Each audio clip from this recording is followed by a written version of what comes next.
Stream Elements says. Nice Shy Guy is now live streaming Apex Legends, MaN vs controller slash aimbot slash family slash angel slash demon slash the world slash aliens.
Nice Chigai says.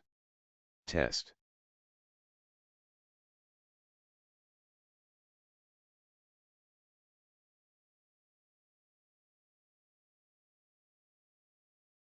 Nice Chigai says. Test.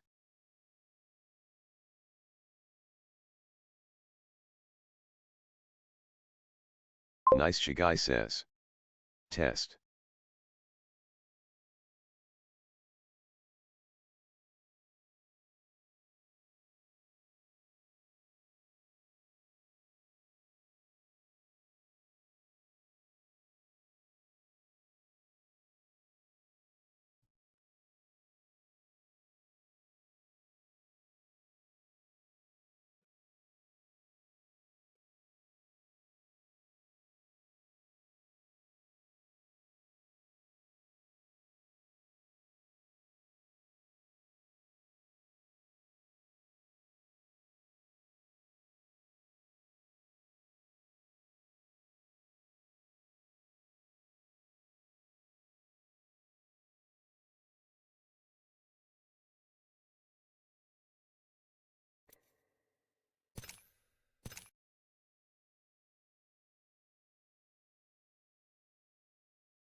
Nice Chigai says.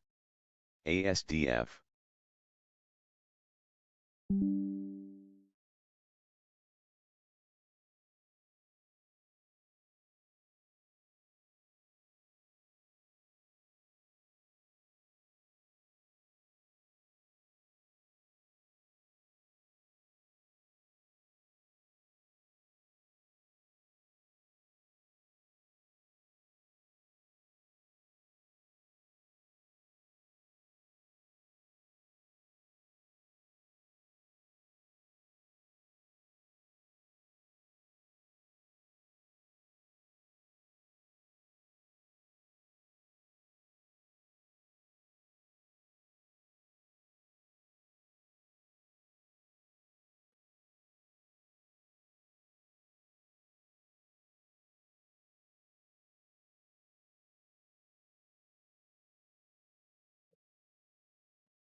Thank you again for doing dishes.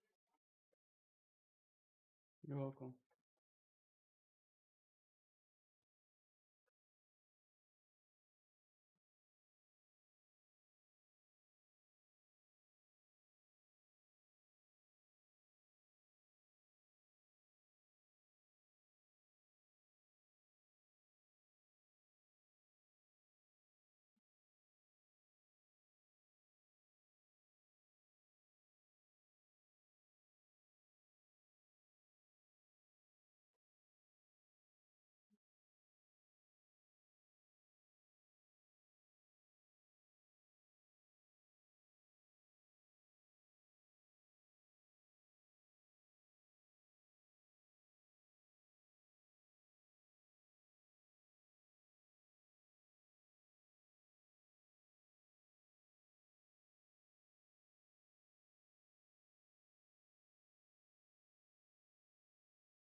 Nice Shagai says. Testing.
right, there are literally no dents at all in our door here. It just completely stopped the bird shot. Moving up to a round of buckshot.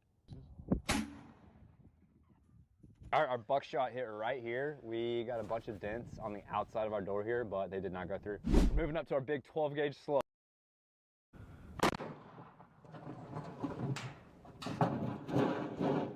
Fred? All right, our slug ate through the first wall, got stopped by the second, and then we found the slug right here. All of the force just knocked Fred back here onto the ground. All right, stopped everything so far. We're gonna move up to our AR, shoot around a green tip 5.56, see if that'll do it. Hold on, Fred.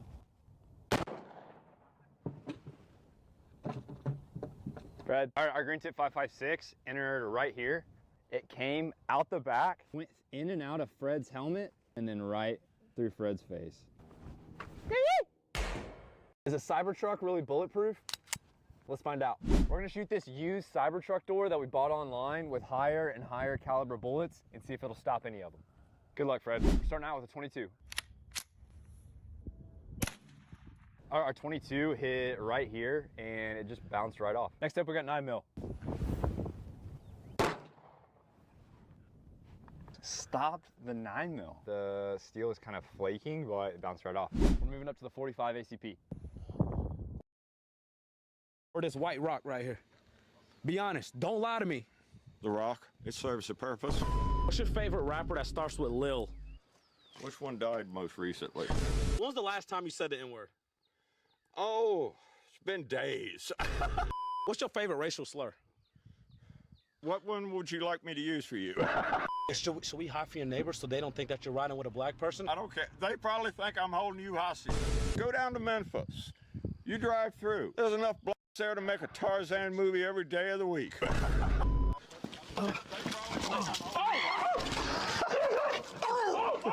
Can you say, I like this black man?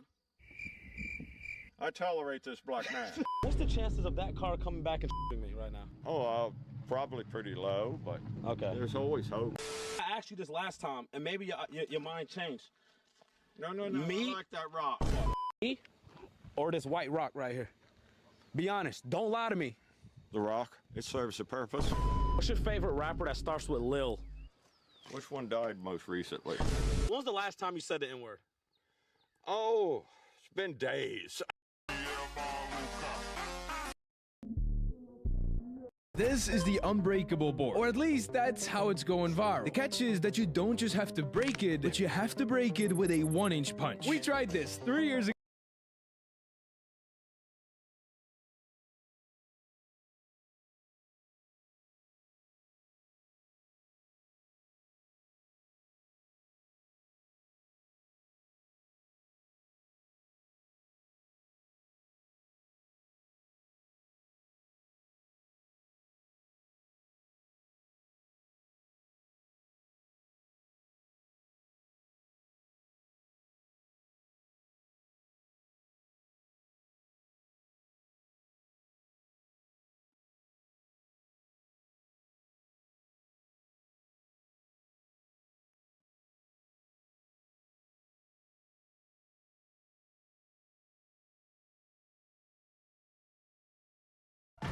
Take a look at this, one of the biggest, most delicious seafoods you will find in all of Africa. But the most shocking thing about this is the price. Today, I'm on a mission to find Africa's biggest, It's over 7 pounds. cheapest seafood. That's an absolutely incredible deal. If we were in the USA, it'd probably be at least twice that price. And by the end of this video, we'll be cooking up a giant species of crab you can't find anywhere We're else. supposed to literally drink the juice from the crab's skull. That's how you do it, man. That's badass. Good morning and welcome to the city of Essaouira. It's about a 5-hour drive from Casablanca. Essaouira is a romantic coastal city. We were just in Casablanca, also on the coast, but this place has a completely different vibe all its own. Here you'll find long, sprawling beaches. You'll find seagulls the size of your freaking head, and you'll find fish. Port de Essaouira. Built in the 18th century, this port once fueled the city's economy, serving as a vital gateway between Africa, Europe, and the Americas. Since we are in a fishing city, the seafood is extremely affordable. It's super cheap, and so I'm going to be looking for the best deals I can find today while looking for the most giant creatures of the deep. But there is one challenge. The challenge is shooting in Morocco in general. This place is not easy if you've come to take video. People just don't like the idea of having their image captured in any way. They hate it. I get the sense that people here feel like if you're taking a photo or a video, you're going to be using that in some way to profit, Nice, and then they're losing out on something. And so usually if you want to film people here, you have to really pay up, or they might yell at you and scold you. Right now, I'm gonna freely walk around the market and we'll see what happens. Hopefully nothing but good, solid interactions, because there's a lot of nice people here too. The port comes to life with the tide as fishermen return. Their boats heavy with the early morning catch. These waters, teeming with life, offer an abundance of seafood like mackerel, tuna, and of course, the humble sardine. Take a look, sardines. The silver prize that keeps Growth this port Mastery alive. They have a 03 massive says, amount of sardines on I the love boat how you below. engage He with throws your them chat up, and though. then I they stack them up understand here. how Now, these are frustrating like it the can be fish to have low middlemen, viewers okay? They need despite somebody having to a go bit between the followers. fisherman and the final But seller, don't and worry, that's what I've these got you guys do. covered. I can Sardines help sell get fast. you to the They're first cheap page. and gone before the salt Attracts even more settles. active and supportive audience of over 500 But a active few followers catches that still fits linger, your waiting content for the and right language, buyer. and even give you Today, subs I'm towards in the getting you market for some verified fish. within a So right few now weeks we're to heading start down earning a dock to meet a $100 fisherman per who's hour. just come Feel in free to from add me his on catch. We're Discord. gonna see what Growth he's got, and Mastery. hopefully he's got a cool diversity of items, perhaps something that we can be cooking up later. But first we have to cross two boats. Let's go. And not just me, you too. Over to me. Thank you. All right, folks, meet the fisherman. Ashnus Midi. Aziz. Ashnus Midi. Abdurrahim. I'm gonna forget that in 10 seconds. Let's take a look at the catch of the day. These, I believe, may be whiting fish. This here is either a skate or a stingray. He holds the head like a bowling ball. I love it, except for now, the stingray is blind. You can see the underside, it skims the ocean floor and uses this big, disgusting mouth to scoop up food. Oh, this is a really good find. Okay, let me show you this. Nothing crazy. That's a tiny tuna. Right here, I'm told this is called a Saint-Pierre, but this is not the one that I like the most. Come take a look at this, guys. Oh, the ever slimy, the ever disgusting and creepy monkfish. I mean, look at those teeth. It has outer teeth and inner teeth. Can you imagine getting fitted for dentures for this thing? This type of fish in Japan is highly prized for its liver. It's like the foie gras of the sea. It's delicious. It tastes amazing. Oh. What are they doing with the monkfish here in Morocco? I don't know, but I'm dying to find out. So here's what I'm gonna do. I'm gonna undercut the competition. I'm buying this for myself. Eventually, I'm gonna bring this to a restaurant and we'll see if they're able to cook it up. In Japan, a 6-pound monkfish could set you back $60 or more. Here, it's just $30. That's half the price. But before it makes its way to our upcoming restaurant, it needs a proper cleaning. I am with my guy Abdesamad right here, fish cutting extraordinaire, and he is taking this monkfish to work. Seeing him just try to peel away this skin, it doesn't look less handsome. Oh yes, so satisfying, like peeling the sticker off a new iPhone screen. We're making our way towards the internal organs. That right there is what I'm talking about. This is a massive liver inside of the fish. I'm told he's gonna keep the liver, and from here he's gonna continue on to the rest of the meat so that we can take it to the restaurant to be cooked. Thank you, my guy. Shukran. Aside from the monkfish, I've found something even more exciting. All along this street, you're gonna find a lot of little market vendors that look like this. This is the owner back here, Abdil. Abdil. Nice to meet you. Yeah. They're putting every different type of seafood you can imagine, from oysters to shrimp to octopus, plus other different types of fish that we already saw on the boat. One thing that we did not see on the boat is this right here, an effing shark, an apex predator. I didn't know this, but it turns out everything from the ocean, at least in this country, halal. You can eat any of it. But let me level with you. There is something special he's been saving for me, and we're gonna go look at that right now. It was hard to get, and my gosh, am I excited. But here it is. Oh my freaking God.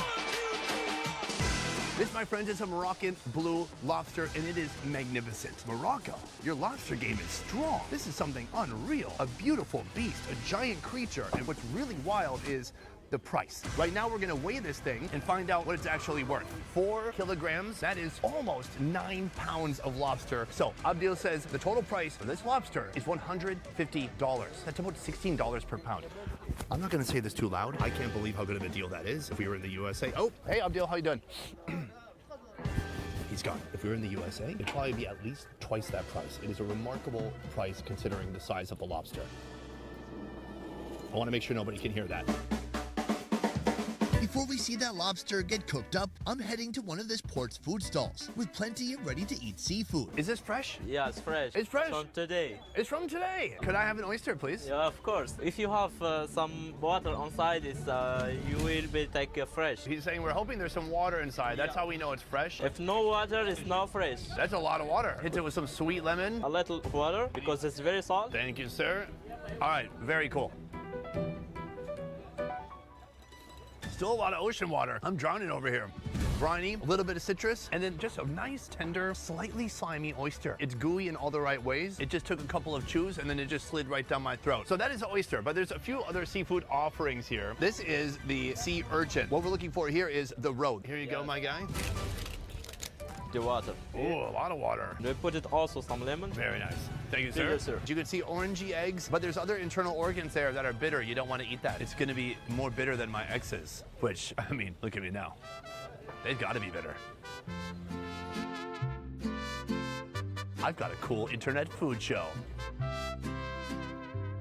What do they have? Long-lasting marriages and kids? Ah, who wants that? That's a unique flavor. Okay, it's a little gritty. There's some sand in there. Wow, it's a little tangy, a little bit of a rubbery flavor to it, and then it's also rich because of the eggs. If you've never had a sea urchin, it is a unique flavor. Next, there is one more thing over here. Ah, yes, raw seafood basking in the sun. Mussels, anchovies, and shrimp. This is all raw. Cooked with vinegar. Oh, but it's not cooked with heat. It's like ceviche. No, like ceviche, It's with some lemon. When I was in Peru, what happened is I ate the ceviche and it was very good, so I ate a lot of it. And then I lost several pounds after that. It really ran through my system. But, you know, it's a new day, it's a new scenario. It's a new ceviche sitting in the sun. I'm gonna just get all these pieces combined. Let's give it a shot. Oh, come on. Very good. Olive oil? Olive oil from here, from Istavera. Olive oil from here, plus that citrus. And even the texture of the seafood is incredible. It's kind of slightly bouncy. It's a little bit more dense. This is dangerous. I like ceviche, but sometimes ceviche doesn't like me. So this is pretty good. I'm gonna eat 3 or 4 more of these, and then we're headed to the restaurant. Thank you so much. With pleasure. Well done here. In the heart of the Medina stands a restaurant with a legacy of its own, where Mediterranean and Moroccan flavors join forces, steeped in history and tradition. Put her there. Nice to see you. Meet Marwan, chef and owner of Lord Vert. So far, I find Essaouira to be very charming. And in this old part of the city, you see all these very ancient structures and restaurants like this. This building we're in right now, how old is this? Like 12 years. All right. I thought he might say 1,200 years. What about the gate? How old is that? 400 years. Do you see my point here? I thought you were going to say 4. I almost got scared. There's a lot of history in this city. Essaouira's story dates back thousands of years, but it wasn't until the 18th century that it took the name we know today. With a long 1,800-mile Atlantic coastline that spans the entire country, seafood is important to Moroccan cuisine, shaping many of the iconic dishes you'll find here. Like sardines, stuffed with a flavorful sauce known as chermoula. Chermoula is mean mix of many spices, garlic, parsley, olive oil, and tomatoes, and we mix it. And even though Morocco is the world's biggest exporter of sardines, the seafood scene here is much more than these mighty silver fish. We are famous in Essaouira with the tagine. We do the monkfish. Wait, so monkfish is something you've cooked with before? Yeah. Oh, that's amazing. Because we brought you a monkfish. Really? Yes. Good. I'm very excited about this because in the different fish markets I go to around the world, I don't see the monkfish that often. Turns out the monkfish is a delicacy here in this country, especially in coastal cities like Casablanca and Essaouira. That is the monkfish, but I've also brought you something very special, and that is this right here. Wow. Yes. Yeah. Have you ever seen a lobster this big? I cook only small, like 500 grams. Yeah, I don't think most chefs want a lobster this big. Yeah. It's tough to work with. I mean, this is a thick shell. Yeah. What is your method for cooking this giant beast? It's a huge lobster. What are we doing? A lobster like this, simply steamed and eaten plain, would be incredible. But I want to see what happens when Marwan works his Moroccan magic. The chef has perfectly vivisected the lobster into 2 pieces, and then the claws. Take a look at this monster right here. Just the claw alone is like already 2 pounds. The way he's going to prepare this, it is not by boiling or steaming. Let's see how he does it. First, he prepares a rich seasoning blend: butter, grated garlic, parsley, pepper, and salt. He spreads this mixture generously over the lobster, leaving the claws untouched, as they'll be enjoyed later with just a squeeze of fresh lime. Now the whole lobster is sent to the oven, where the heat transforms it into an irresistible shade of gold. A remarkable amount of seafood for $150. Is there even any cultural component to this anymore? This is just straight up food. I can't say the P word. Corn. They're saying corn now. This is kind of that head butter digestive juices. I'm gonna put that on a piece of the tail, fork it. Oh my gosh. I mean, this is a glorious bite.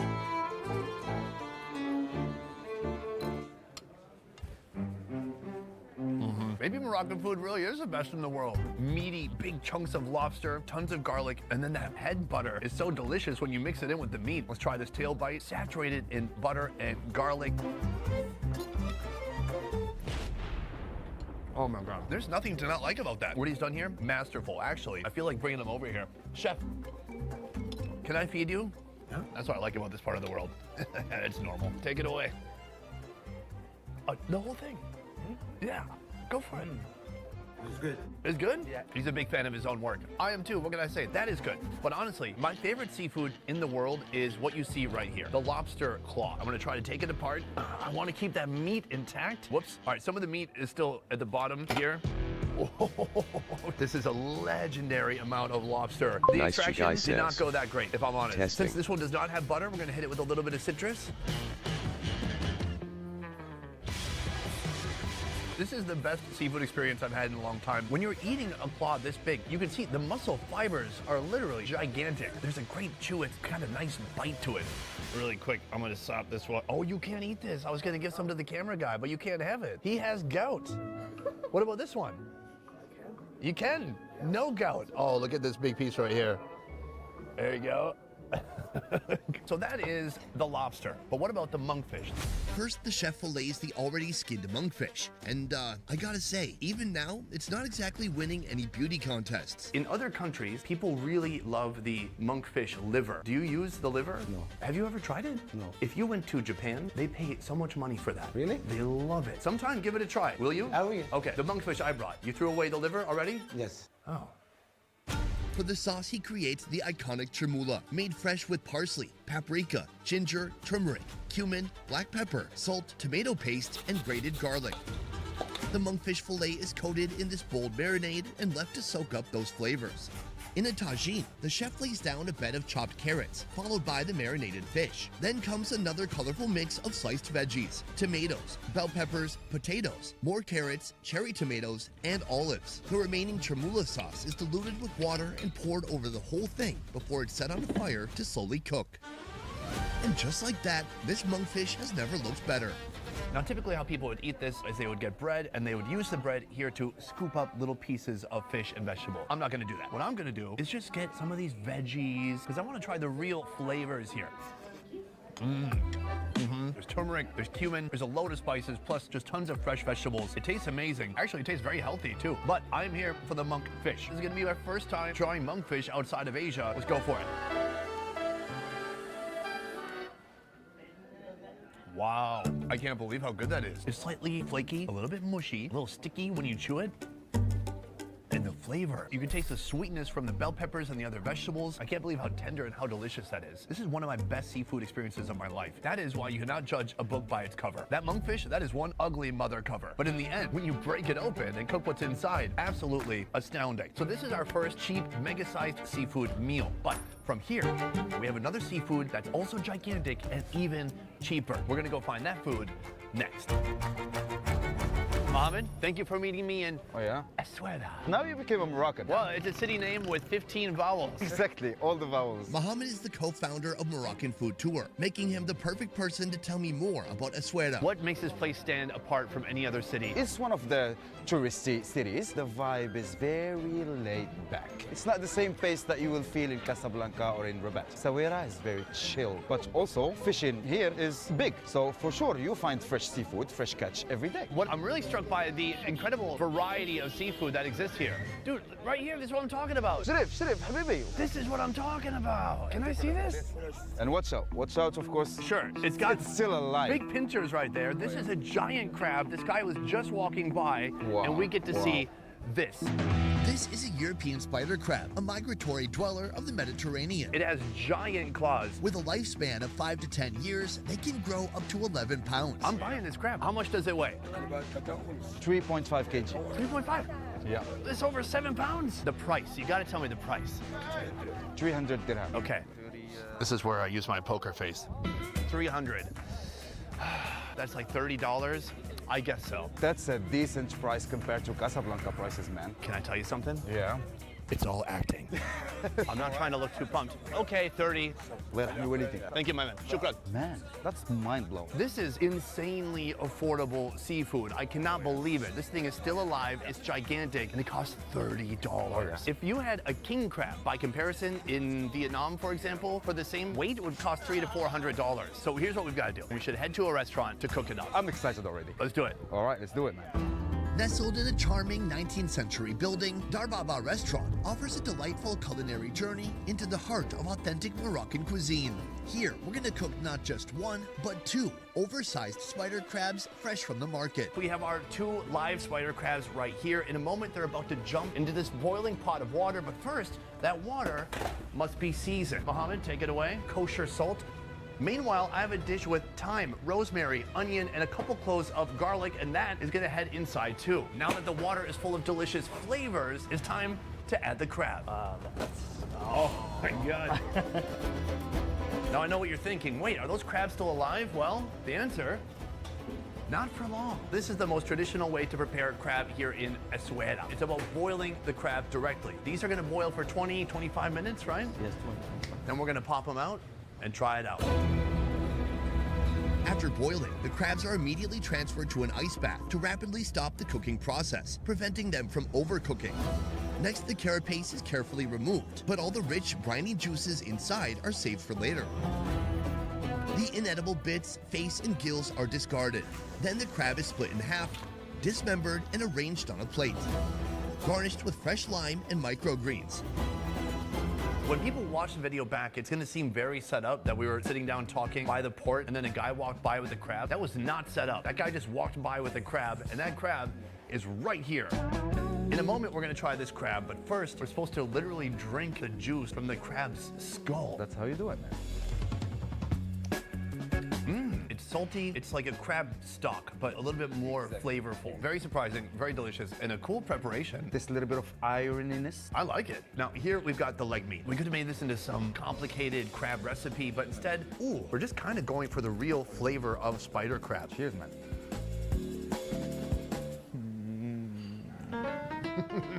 That's really good. Wow. He's chilled the crab. So it's not hot, it's not room temp, it's a little bit chilled. It's so juicy. So you're getting delicate, sweet morsels of crab meat, but you're also getting a little bit of that thyme and rosemary, just a kiss of flavor from those other herbs they put into the pot. Shout out to the chef, shout out to the guy walking in the port. He made our day, it's so awesome. In a moment, we're gonna be trying these gigantic crab claws.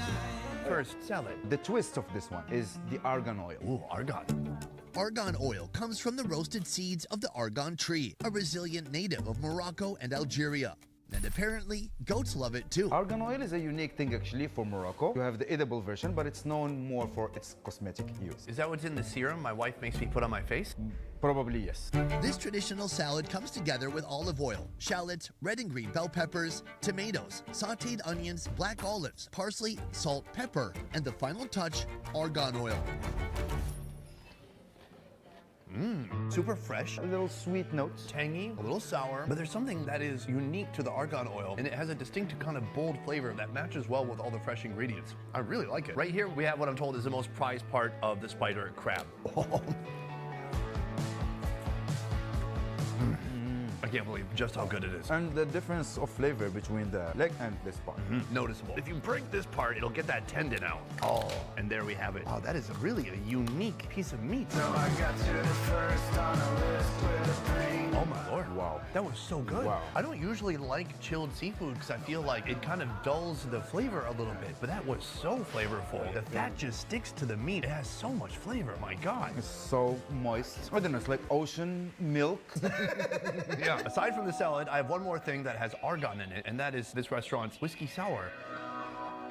Oh, that's nice too. Oh my God. Now, if I'm honest, in coming to Morocco, I didn't know how much of this type of stuff I'd be able to enjoy coming here. Of course, every Muslim country is different. In some places you go, like Lebanon, it's open, people can kind of do what they want, nobody cares. And then I've been to places too, like Iran, where it's a dry country. You can't openly get alcohol. Yeah. So where does Morocco lie on that spectrum?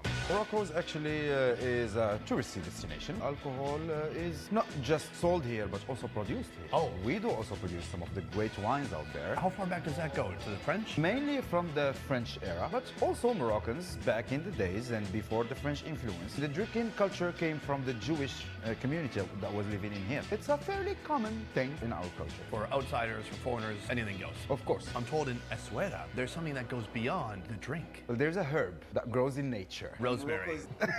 Not necessarily rosemary, but talking about cannabis, obviously. So in the 70s, Morocco became very famous internationally for the quality of the cannabis we do have here. Although, in the law, it is not legal. People kind of look the other way. You can do it, but just be smart. That's what I would say. Understood. Mohammed, Yep. it was amazing to get to spend some time with you and to share this epic feast. Yeah, such a happy day. An extremely happy ending and one of the best bites of seafood I've ever had. My pleasure to share that with you, man. Hungry for more fun food videos? Join me at More Best Ever Food Review Show, a channel that's unfiltered, raw,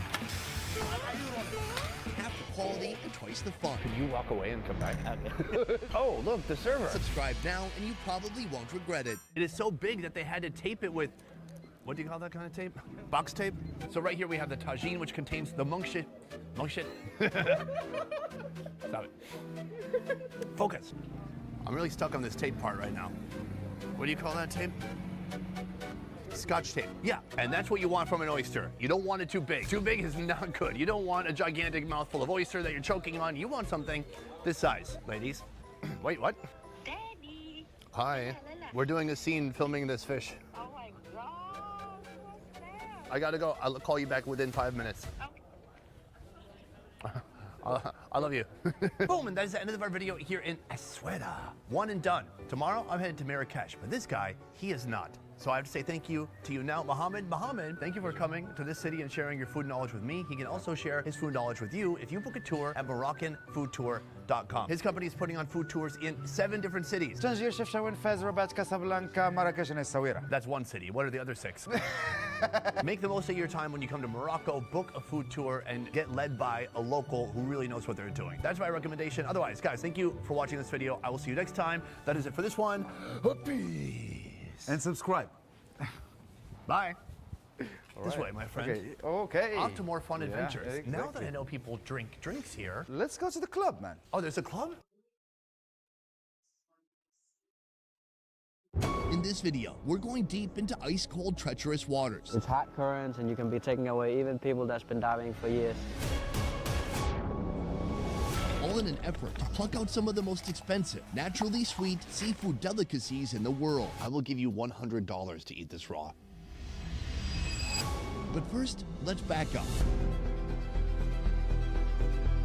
This is my first series on the continent of Europe, so why not go somewhere you've never even heard of? This place is beautiful, but it seems like it can be kind of harsh and unforgiving. Even just flying in here, my plane was flopping around so much, I thought it was going to fall out of the sky because the winds were so strong. It's not unusual, not at all. A small archipelago hidden deep in the harsh Atlantic Ocean. We live in the middle of the Gulf current, so you never get a real freezing. But like autumn, winter, and spring just all falls into each other, sort of just wet and windy, really, a lot of the time.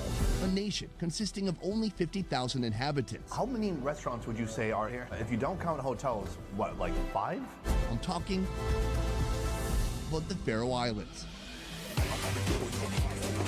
With its own unique geography, the Faroe Islands are home to some of the most brilliant seafood anywhere in Europe, or even the world. It is like a big crayfish. It's amazing that these are lobsters. Today, I'm on a mission to learn more about the life and diet of the Faroese people. Oh, now these guys come out. They see food is being prepared and they step out immediately. And it all starts here. Good morning, sir. Good morning. How you doing? I'm fine, thanks. Yourself? I feel great. Our first stop in the Faroes, Torshov, the capital city, and home to 40% of this nation's population. Today's breakfast begins here at Bitten, where local Jens Ivan guides me through my first taste of Faroese cuisine before I head out to the ocean. What do you call this? I think for an American you'd call it just a sandwich. I think we'd say open-face sandwich, as opposed to a closed Yeah, that'll be. face sandwich. How do you close No, a that's face? just a sandwich. Are you ready? Beef tenderloin is cleaned and smothered with thyme, rock salt, and pepper. In a pan, melt butter and grill the tenderloin lightly before tossing it in the oven. How many restaurants would you say are in the Faroe Islands? 50, 30. 30 to 50. Next, flour and beer butter form a batter that'll coat raw onions before they're fried. You get many restaurants right here in the capital, and I'm not from a capital, so I have to drive like 3/4 of an hour each way to get to a restaurant. So that's more for twice a year, 3 times a year. Time for the build. Load sourdough bread with lettuce, slices of tenderloin, remoulade sauce, grilled onion, a fried egg, a robust fried onion ring, pickled mushrooms, and another fried onion ring. Finish with a tiny bouquet of broccoli sprouts and shredded cheese. The sandwich and everything on it is served cold. It's interesting because everything's kind of room temperature or even a little bit cold, but I think it's delicious. Super crunchy onion rings, interesting like cold beef, but then there's a kind of a Dijon mayonnaise sauce on there, which is super tangy and delicious. I love it. Most of the ingredients you see in this dish are in fact foreign to the Faroe Islands. Strip away imported beef and pork, vegetables, and fruits, and the local diet is left with seasonal seafood, local lamb, and a few stubborn root vegetables. So how would you describe Faroese cuisine? Mostly dry and fermented. Thanks to this strange weather, you get a process of breakdown of protein, which doesn't rot the meat, it preserves it. We're drying lamb, and we're also fermenting lamb. It's also standard to dry whale. Whale meat? Yeah. With breakfast complete, I'm ready to start today's mission. Collecting some of Europe's most sought-after seafood from the icy, treacherous waters of the Atlantic Ocean, starting with a particular species of lobster. Just off the coast here, several traps have been set for an animal called the langoustine. The langoustine is the most important commercial crustacean in Europe, and today I'm going to see how they catch it. Ahoy. Hello, nice to meet you. Nice to meet you. Captain Elamar has kindly welcomed me on board for our langoustine harvesting tour. He has the cutest, most adorable little steering wheel I've ever seen. It's like if you were a pirate in training. Sailor, huh? This is our fishing guide, Kaj, once a fisherman who has spent decades on the open sea. Are we going all the way out there? Just 5 minutes more. Oh, okay, so it's not that far from where we took off. No, it's not no. far from land at all. If I fall in the water, I think I could swim to land. You are in form, I can see. Good shape, you swim. I'm too fat, I will die. Langoustines have a large habitat. They live in the Northeast Atlantic, Northwest Africa, and the Mediterranean Sea. While many fishermen prefer bottom trawling in the Faroese fjords, the best way to catch langoustine is with a good old-fashioned trap. So on each line here, he has 30 cages like this. The fish are hanging from the top, and then the seafood smell the fish. They come in here, get into the cage, and from there it's completely confusing as to how to get out. Most of them probably don't even know they're stuck in a cage until they get up to here.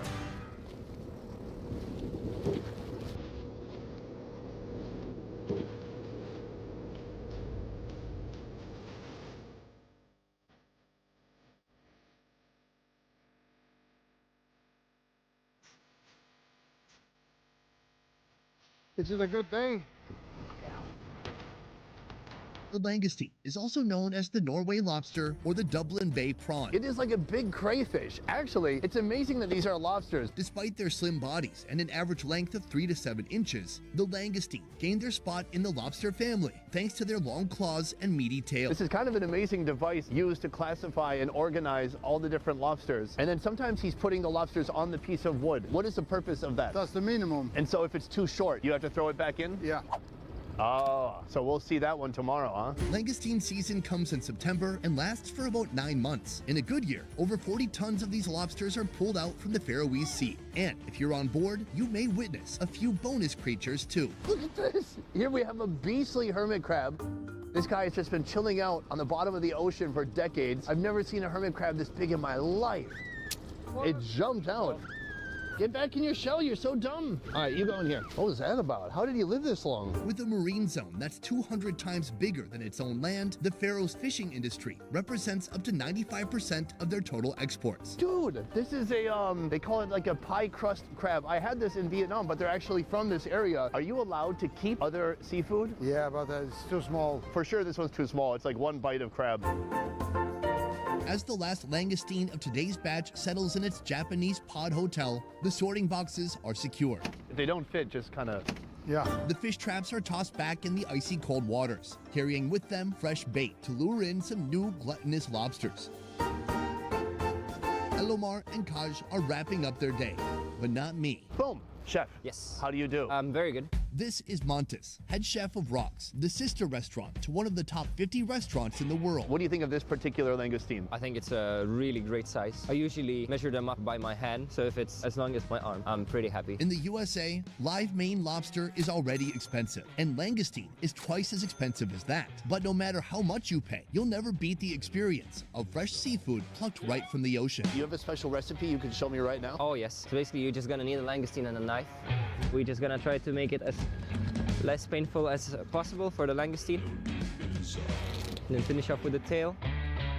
This is remarkable. You can really see the anatomy of the lobster right here. This is the cleansing system of the lobster. And then you see this just beautiful translucent meat of the tail. So, where's the soy sauce? We just go like this, huh? Yeah, I would just dig in with my fingers. The texture is so much different when it's uncooked. You can feel all the separate little tissues. The best part is it's still pulsating since it's straight out of the ocean. Oh, wow. I'm gonna go for it. Oh. Mm-hmm. Oh, it's so delicious. Amazing texture, like it's not too limp or mushy. It has a bite. Yeah, it's got some bite to it. And then it's just naturally sweet. Salty, minerally. Oh, that's wonderful. I could eat about 100 more of those. I think he knows what I'm thinking. What are some of the ingredients that you can get here that you can't really experience in the same way in other countries? Definitely shellfish. Faroe Islands, they have such a great fresh shellfish. You can just go to the ocean, pick it out before work, and cook with it a few hours later. And of course, sea urchins, very sweet, very mineral. I'm gonna be heading to your restaurant soon, but actually, I'm on a mission to find some sea urchins of my own. Is he coming to that? Are you coming to that? Great. While Montes heads back to his restaurant with a fresh batch of langoustine, I set off for some more sweet deep-sea creatures. Only this time, there's no boat, no traps, no nets. In an effort to catch giant horse mussels, we're gonna scuba in waters that are near freezing. Well, someone's gonna scuba, and his name is Björn. Sir, put it there. Good day to you. I like your outfit. I like yours too. Thanks, I look like a red marshmallow. Yeah. You ever hear about the high-paid, dangerous work of underwater welders? Well, that's what he does. They always say that's one of the highest paying jobs. It's not true. Oh, okay. Diving here, it's not easy. No. I have my diving certificate, I have my PADI certificate, but I can't come here, I can't dive. I have to be locally trained to dive here. Yeah. What's going on? It's small islands. You're actually in the middle of the Atlantic. It's hot currents and you can be taken away. Even people that's been diving for years have trouble diving here. On one hand, the crossing of the warm Gulf Stream and the cold Arctic currents create great trouble for divers. On the other hand, their continuous flow make Faroese marine ecosystems one of the cleanest on the planet for seafood to thrive. In just a moment, you're gonna head into the water. What are you hoping to find? I'm hoping to find some horse mussels and some sea urchins. The weather is okay, so I hope we get a little bit. Oh, all right, that's optimistic. It's a terrible idea to expose your skin to the 44-degree water of the Faroes. So divers here opt for dry suits with a full face mask and gloves. Right now he's getting prepared. He's got his flippers, he's got his net. Now, as a fun joke, I've switched out his oxygen tank with laughing gas. He's gonna find this hilarious.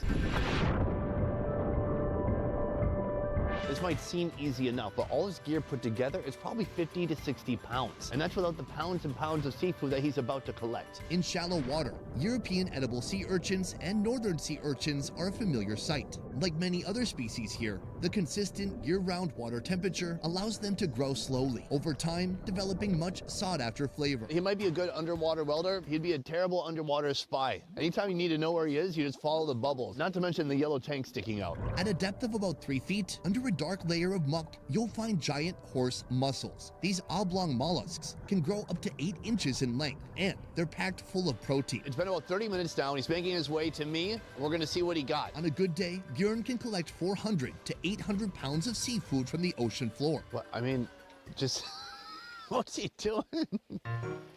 Oh, it's probably hard to stand with that water. Yes, what you got?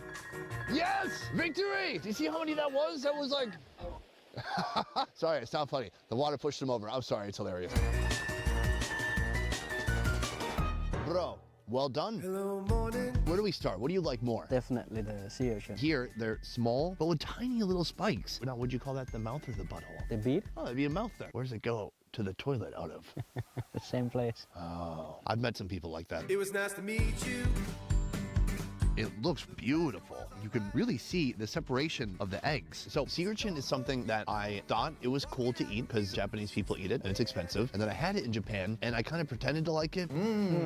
But I didn't really like it because it was really metallic. But then I had one in Vietnam. I liked that. And I realized they're kind of different around the world. So here, I'm going to try this with an open mind and see what I think.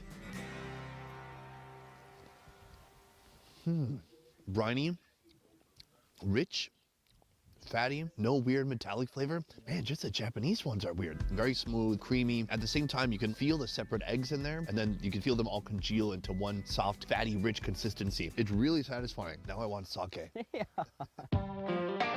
So as a hobby, you do this, but you also make money doing that, right? Yeah, I'm selling this to some of the local restaurants in the Faroe Islands and a little bit privately. Like the black market. No.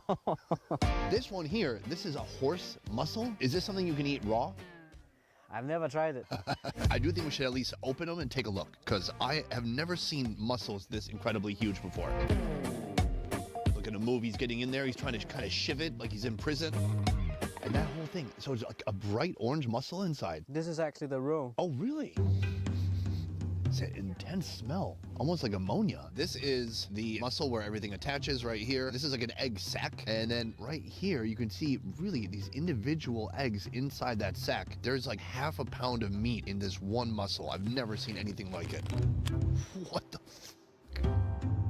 It's gloopy. There's so many different organs in there. It does not seem safe to eat raw. I believe you could. Should we? I think so. Maybe some of the roe. All right, let's do it. He's taking his pocket butter knife. He's cutting away some of the eggs, so we'll share that. I'm not so sure about this. What's the worst that could happen? Explosive diarrhea? Food poisoning? Sure, cheers. Cheers.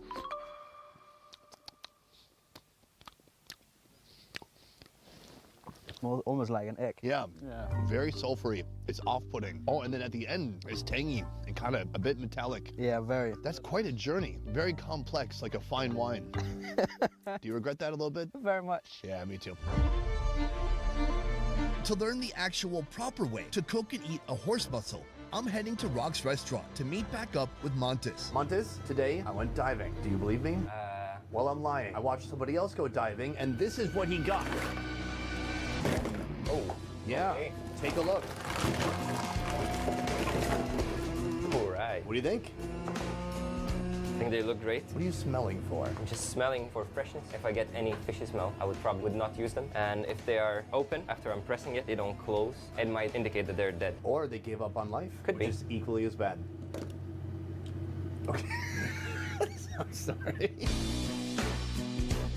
Looks the same as what I saw. So this is the egg, right? No, it's more like a flesh of it. Oh, so I thought that was egg. So basically we're going for this orange part right here. Yeah. Can you tell us a little bit about the preparation for horse muscles here? We're gonna steam them first, then we're gonna cure them, and we're gonna serve it as a classic French dish called roulette. It would take half an hour, maybe 40 minutes. While Montes is working on the main course, he sends out an appetizer. Langoustine in Bloody Mary sauce. The langoustine is chopped in half, dressed with oil, and lightly smoked. The Bloody Mary sauce is on deck, but missing one crucial component, the vodka. Faroese vodka is brought to a boil and set on fire until, sadly, any chance of catching a buzz evaporates into thin air. The vodka joins the sauce, toss in parsley and celery, and send it to the stovetop.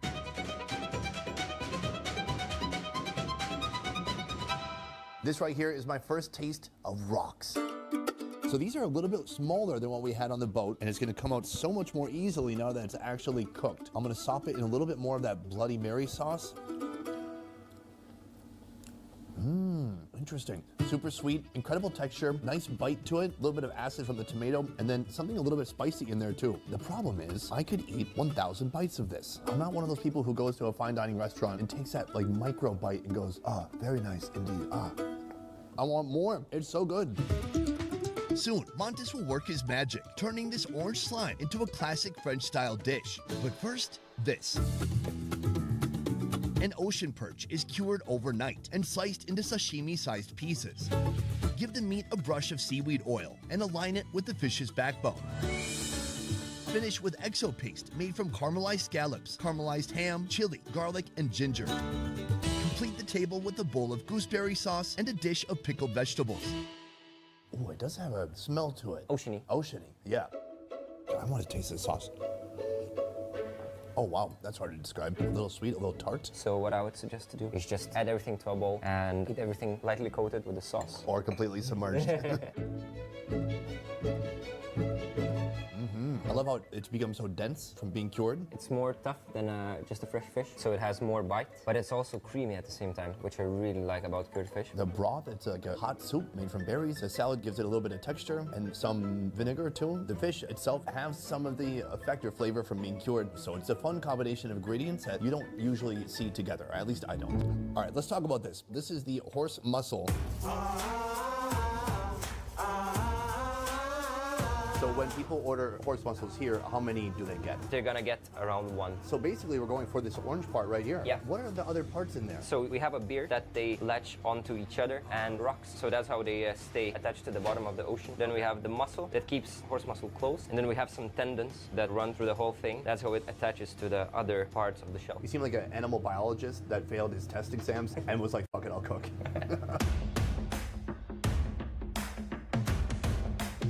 Coming out hot from the steamer, the mussel is set for a quick trimming. So basically, we would try to avoid the main muscle. It's too tough. And we would try to avoid the tendons and the beard because... Well, yeah, that looks nasty. I don't want to eat that. The mussel meat is portioned into small cubes, seasoned with a pinch of salt and smoked. In the meantime, the horse mussel offcuts are pan-fried to a golden brown, then blended with egg yolk and olive oil to form an emulsion. I like that you're using every part of the mussel, from nose to tail. Yeah. Mix the emulsion with smoked mussel meat, sweet sicily, chives, parsley, and lemon juice. Then place the mixture back in its home.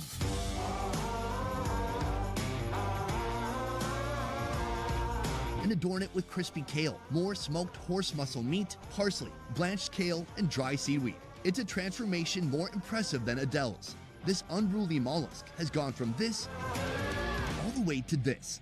This looks incredible. What is the way to eat this? You just scoop it up and eat? I would just scrape it and put it on bread and just eat it as a sandwich. Do you think it's too strong? It has some punch to it. You can try it out. I'm gonna try just a little bit like this first, just to get the real taste of it.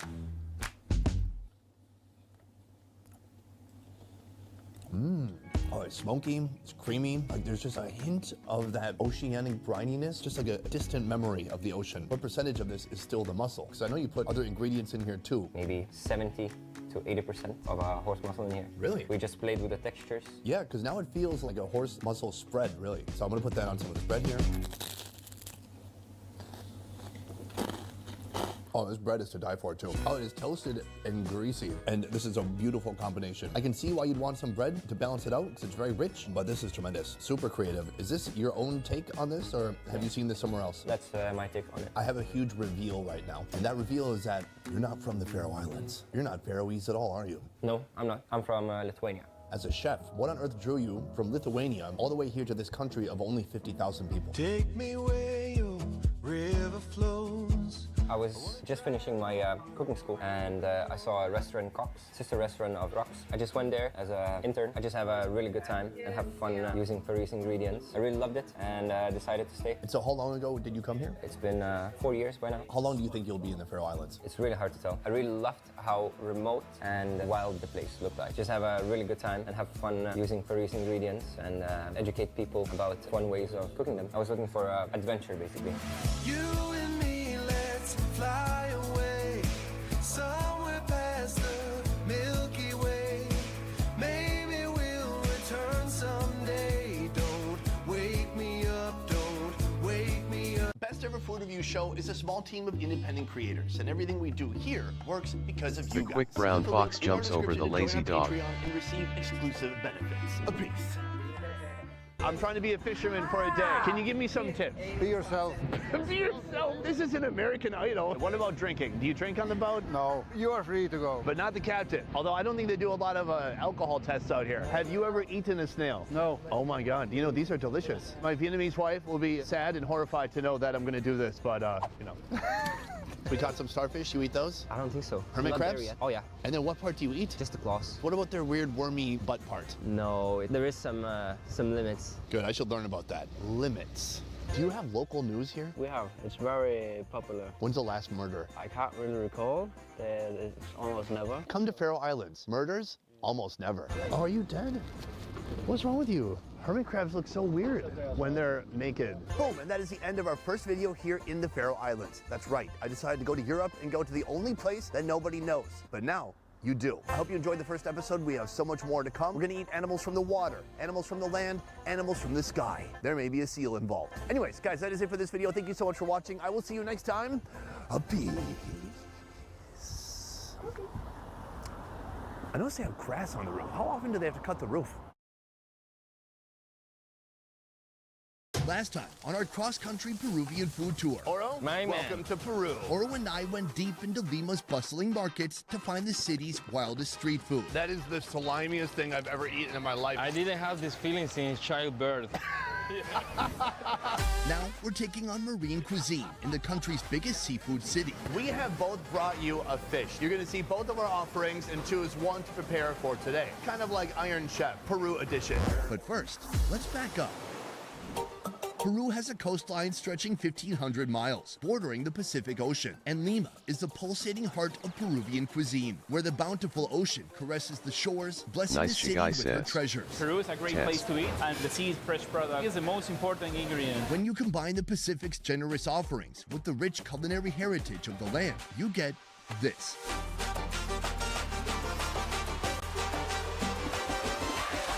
The quick brown fox jumps over the lazy dog. Today, Oro and I are on a mission to reveal Lima's best. From the country's biggest seafood markets, This is about 15 to 20 pounds of squid, and that is just a medium-sized one. They get much bigger than this. the tropical fish species cooked up in unbelievable ways. Is there anything particularly special about this fish? The blue meat. The meat is actually blue? It all starts here. Nice guy says. Hello. Lima city center is a maze of narrow lanes teeming with activity. This is one of the wildest, most busy, bustling streets I've ever been on. As soon as we sat down, somebody in a blue vest walked up to me and said, hey, whoa, what are you doing? What are you doing? We got a system here. What are the rules for this street? If you're here to spice up your Instagram stories, funky street dance and striking costumes will not disappoint. This is an informal market, so there is not really a rule. They are just here to help the flow. If you're on a souvenir quest, the selection varies from vintage Hollywood posters to Asian Lucky Charms. I mean, they were nice. They said at first, what are you doing? And we said, we're sitting here, we're filming a thing. And they're like, yeah, that's cool. If you're a foodie, you've got to meet this guy. Put her there. Nice to meet you. I'm Marco. Oh, you speak English? So. We can conduct the interview completely in English. I'm done. Goodbye. Marco is the second generation of this 20-year-old restaurant. We've come here in search of Peru's national dish, ceviche. Ceviche is essentially fish cured with lime. First, cube the fish fillet into bite-sized pieces. Can you make ceviche from any kind of fish? Yes. I'm gonna name a fish and you tell me ceviche or no ceviche. Halibut. Ceviche. Shark. Ceviche. Squid? Yeah. Octopus? It's delicious. Starfish. Got you there. Marry those fish cubes with salt, julienne chilies, garlic and ginger paste, cilantro, and the most crucial component, lime juice. The use of citrus to kill bacteria and cure seafood dates back 2,000 years, when Peru's indigenous people used the local tumbo fruit instead of lime. When the Spaniard came, they brought the lime and they start to use the lime on the ceviche. The mixture is put to rest for half an hour, so the acidity can essentially cook the meat. Then it's served. Here, it comes with seafood rice. Can we start with the rice? I want to work up to the ceviche. So we've got an orange rice with a thick orange sauce. We've got shrimp. We've got squid. I Hi. The lady in the street wants to know if it's tasty. She was like, you better like it. Oh, that's delicious. Well-seasoned, super savory rice. There's an orangey seafood gravy on top. La salsa tiene dos procesos. They prepare the main sauce with tomato, some other spices, and celery. It's really lively, super savory. It's a perfect binding agent to bring the rice and the seafood together. Let's get to the ceviche. Is there any trick to it, or we just eat it? Disfrutarlo. You know what? This is my first ceviche in life. I'm a ceviche virgin. Well, not anymore. Do you like it? I love it. What's interesting about ceviche is you can put a lot of different types of fish, or you can add more vegetables or fruit, or you can try to do Nice extra stuff to says. it. The fish itself is just Boy. really tender and soft. The acid, the citrus has made it firm up a little bit, and it's got a little bit of like a sour taste, but it's just really fresh. Super delicious. What kind of fish is this in particular? This is perico. Ah, this is mahi-mahi. Mahi-mahi is a tropical fish loved for its white flesh and slightly sweet flavor. Peru is the leading mahi-mahi producer worldwide. But that's just the tip of the iceberg for Peru's fishing industry. In general, how important is seafood to folks in Peru? Nuestra bandera prácticamente. This is a pride for them. It's something that they love, and they love to represent their food with seafood. Today, we're diving deep into the world of seafood by visiting the largest seafood market in Lima. Here, you're gonna find pretty much any kind of seafood you can imagine. Digging up the most exotic fish we can find. This looks like an octopus, but in fact, it's not an octopus. And presenting it to a top-tier chef. Bring it, bring it. I don't think I ever had a fish that resembles a bird.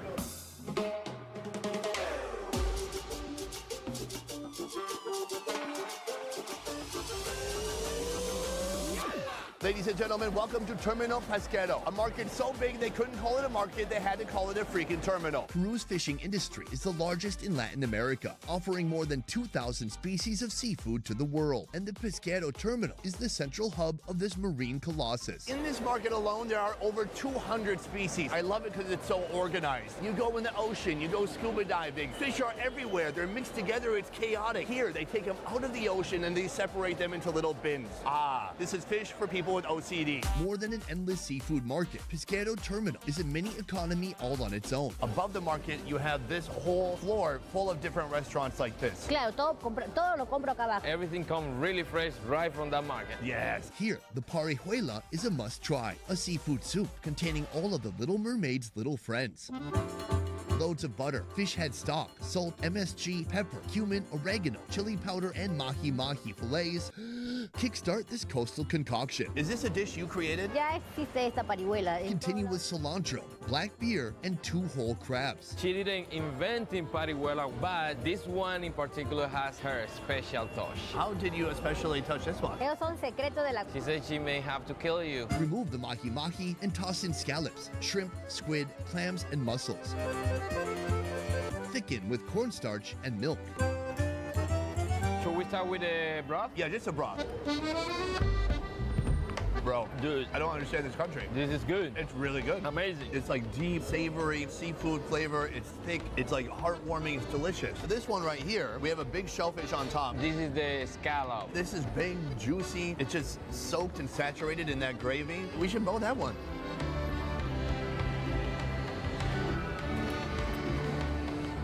Dude, that's very nice. Sweet, soft, like some parts are very tender, some are a little bit chewy in a pleasant way. And then there's just a big white fish in here, the mahi-mahi. Let me get this meaty bite. The lime turned it up a notch. Mahi-mahi is really like a meaty white fish. It's not flaky at all. It's got a bite to it. It has some nice texture. You can feel the strength of the spices, but they are tender. Yep. It's not like overpowering. It doesn't seem like regular restaurant cooking. It feels like home cooking, presented beautifully. Sophisticated. Let's talk about the market downstairs. What is it that you like about the market? Que acá en este mercado no hay pierde porque... First thing, it's really good because no matter how low the season is, there is always people coming here. And second thing is because this is a seafood restaurant and there is a seafood market, you know that the people that comes here, they are looking for seafood. Well, guess what, Oro? Every time you say, guess what, Oro, I'm like, I don't know if I get excited, get scared, or... Well, this time you don't have to eat any eyeballs or testicles. Okay. Yet. Next, you and I are going to be looking for seafood. We're going to go go down there, we're gonna separate. Alone, we're gonna try to find the most unique, exotic, interesting seafood we can find and bring it to the chef. He's gonna pick his favorite and cook it up for us. So it's kind of a competition. That sounds fun. Peru has the privilege of a long coastline that meets the Humboldt Current, which brings nutrient-rich water from the ocean's depths to the surface, making it the perfect breeding ground for an insane amount of sea creatures. Some so exotic, they even surprise seafood fanatics like us. So we are here. There is a lot of fishes here that I haven't seen before, but we will find the right fish to cook. First of all, here's the problem. Oro's superpower is that he speaks Spanish. ¿Cuál es el nombre para...? Peruvians also speak Spanish. Verrugata. Ah, it's called verrugata. For me, I can say hello and I can order a beer. The end. She said it's really good for the grill. Actually, I think this fish can be a good dancer because it has a lot of movement. Look at that. Right here we have mahi-mahi. In Florida, they'll call mahi-mahi dolphin, like to be cute. In the Faroe Islands, they call dolphin, and then they actually eat dolphins. And what it can look like, lungs or balls, whatever your preference is actually the eggs of this beauty right here, a mahi. Senor, can you show me how to pick it up? This is a very good complement with the salad, but probably not the best option for today. Under the gill, under the hips. Ooh, it's a big fish. That's a lot of mahi-mahi. Take a look at this. It's upside down. This is how they swim in the wild. Very awkward fish. The question is this a suitable fish to bring the chef? Is it unique? I'm uncertain. I want to get a better look at what else the market has to offer. Let's keep moving. Right here, we have a treasure. You'll find this all over this market. This is the Humboldt squid, or Peru's flying jumbo squid. Peru is the boss of the jumbo flying squid game. Here, they've got them as big as they come. These Nice are the guy legs, and the says. head is connected to the leg. Actually, it looks like a cousin of mine.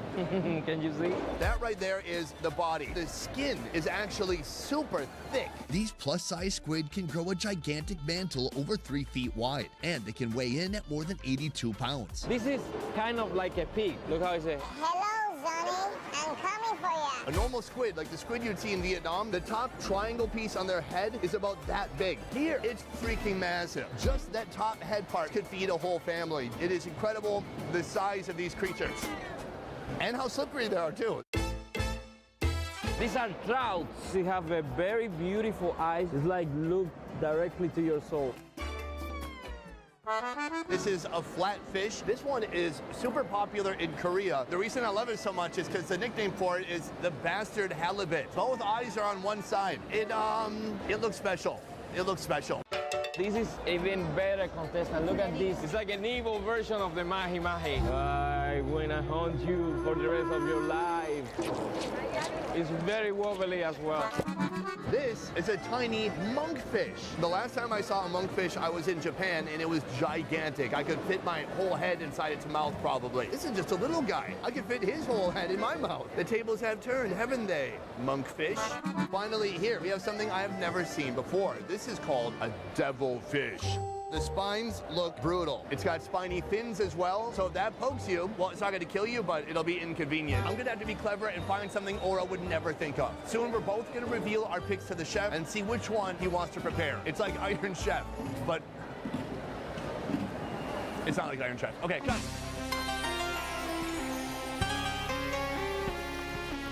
Pescado Capitales is a bright star in Peru's culinary constellation. This restaurant embraces Nikkei cuisine, a marriage of Peruvian cooking with Japanese influence. And this man here is the boss of the kitchen. My name is Manuel. I'm chef since 15 years ago. I'm working here in Pescados Capitales 3 years ago. I'm really happy to be here in the show. We have both brought you a fish. You're going to see both of our offerings and choose one to prepare for today. There is 200 plus species in the seafood market, so how confident are you that you can cook any of those? I trust my skills. For anything? Yeah. Shark meat? Yeah. Snails? I can try. You will take the challenge. I've got mine right here. I don't know where yours is, but I think I should start. I put some storytelling on it, so I'm very confident about it. Oh, geez, I just went for looks, like when I picked my wife. Chef, yes. I present to you, right here, the parrotfish.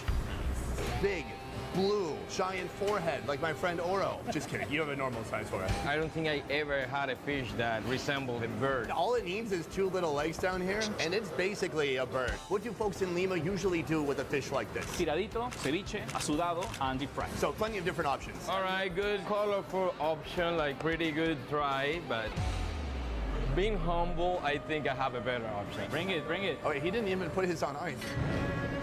Are you ready? I'm ready.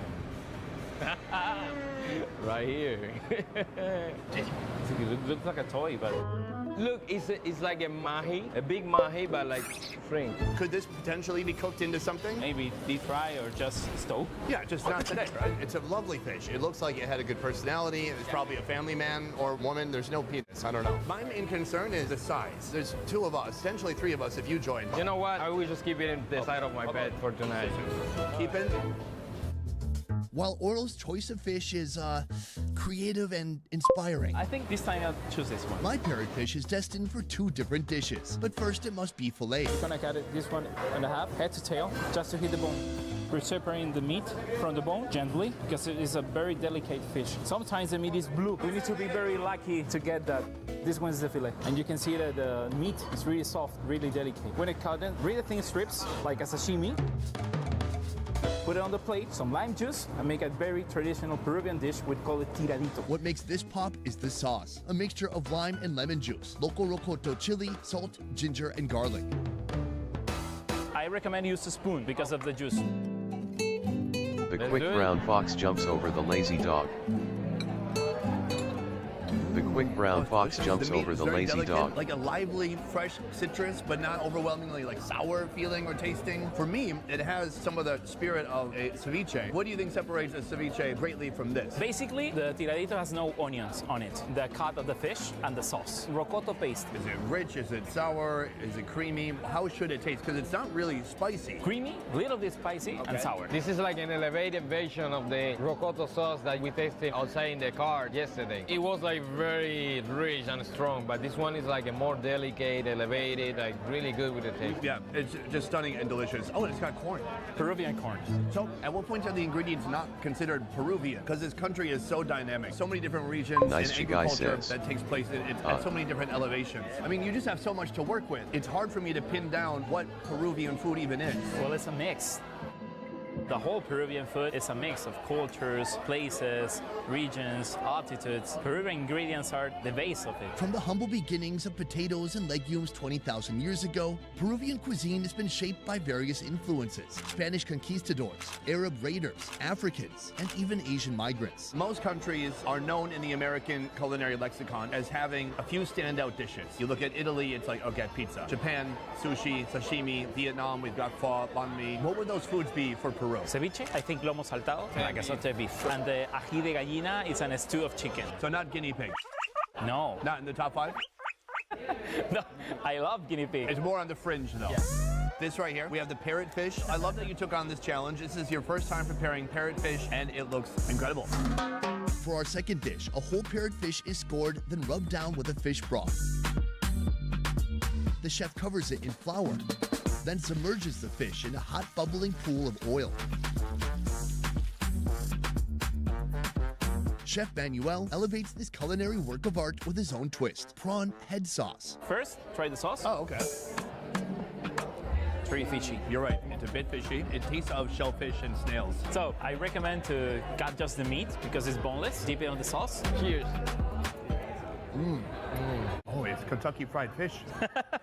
Like the shell, that skin, that outside is really crunchy and oily and super yummy. You know, now I understand the fishiness of the sauce, because this fish is not fishy at all. And the crust works really good with the sauce. Yeah, absolutely. It's like sometimes fried chicken needs gravy, sometimes fried fish needs some of this shrimp gravy. Man, I've never had anything like this. It's so good. I know that recently, Peru and Lima in particular has gotten a lot of recognition for the cuisine here. In the time you've been cooking, how have you seen the international perception of food in Peru or food in Lima change? I think it's getting better every year. That's lovely for us because Peru is not just Machu Picchu, llamas. We got great food, great people, great restaurants. Nice and the Chigai tourism says. is bringing. It's nice. Yo-yo. Is the food getting better, or people just starting to recognize it and become aware of it? I think the places are getting better, but the food is the same. I think that's well put. And I talk about Vietnam maybe too much, but that's like my second home. 50 years ago, it was way different. Obviously now things like pho, all these Vietnamese foods have become much more popular internationally because people started to figure it out. And vendors and chefs started to execute better at bringing those foods abroad and marketing them to people and showing them to people. So it's not always about just having the best or a great product. Sometimes you have to know how to bring it to the people. For you, do you feel some responsibility on your shoulders as one of many representatives of cuisine here? A lot. I think all Peruvian cooks working here or outside in every country, you're representing your country. I think as ambassadors go, you're doing one hell of a job. This is just a small sampling of what you have to offer, but this was outstanding. I'm glad we didn't go with my fish. Me too. Best Ever Food Review Show is a small team of independent creators, and everything we do here works because of you guys. Click the link in our description to join our Patreon and receive exclusive benefits. A peace. I'm surprised that you like coriander. A lot of people in the US don't like. Some people think it tastes soapy, and they think that some people have a gene that dictates whether they like it or whether they think it tastes soapy. But I like it. I like everything but cucumber. So do you change your recipe depending on the season? Yeah. So what other types of fish do you use? Lisa. It's called Lisa, like the first computer. Another fish is pejerrey. It's very delicious. Smooth fish, the one that dances and like. I used to be a smooth fish. What happened to you? I got married. Parrotfish. It's a new thing. All the comments right now are like, they're extinct. Did you know that? I'm like, now they're extinct. Most of Sonny's Tomlays are like this. Look at me, I'm Sonny right now. Oh, guys, that is Bang bang. Of video number 2 here in Lima. From here, we're leaving Lima. We're going to a completely different region, and you're going to see that place next time when you tune in to the Best Ever Food Review Show. Otherwise, I want to say a huge thank you to my man, Oro, right here. Handshake. Guys, you can check out Oro Nice right guy here says. on his Instagram. You can Never follow his mind. interesting and inspiring work he's doing on sustainable concrete. We are removing CO2 from the air. Ugh, I hate CO2. Anyways, guys, that is it for this one. Thank you so much for watching. I will see you next time. Peace. All right, let's see if we can make it out with our wallets in our pocket. We should do that. All right, let's go. Let's go.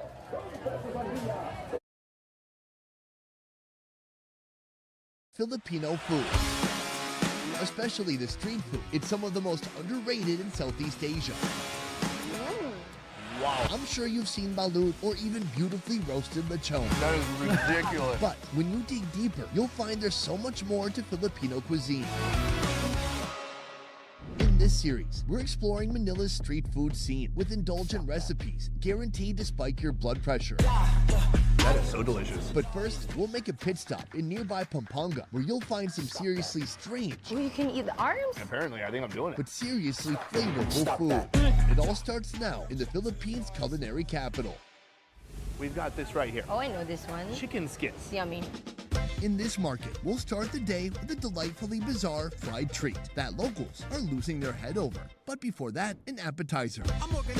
I love this skin so much. And here you guys were like, why Nice even guy eat the says. meat? Because with us, we don't want to Okay, waste again. any parts of the Nice animal. guy Where is says. the meat, by the way? Um, Where's Yes. it hiding? Is it exported?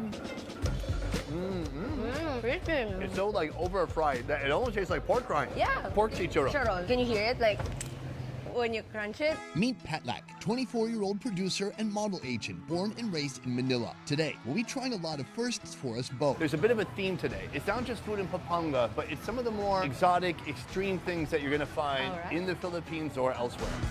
And so I don't know if this food is gonna be extreme for you. For you, maybe it's no big deal. What, chicken intestines, that's like an average Tuesday. What about chicken head? Never had that yet. That's what that is. This is the chicken head. Chicken head, discarded in many parts of the world, while YRC Chicken is selling over 10 pounds of chicken heads each day. But not until they dress it up a bit.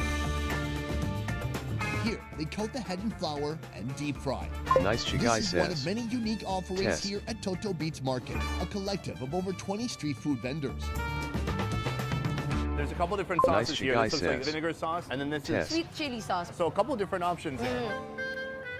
It mostly tastes like fried goodness. Surprisingly, it tastes like chicken. It tastes chickeny.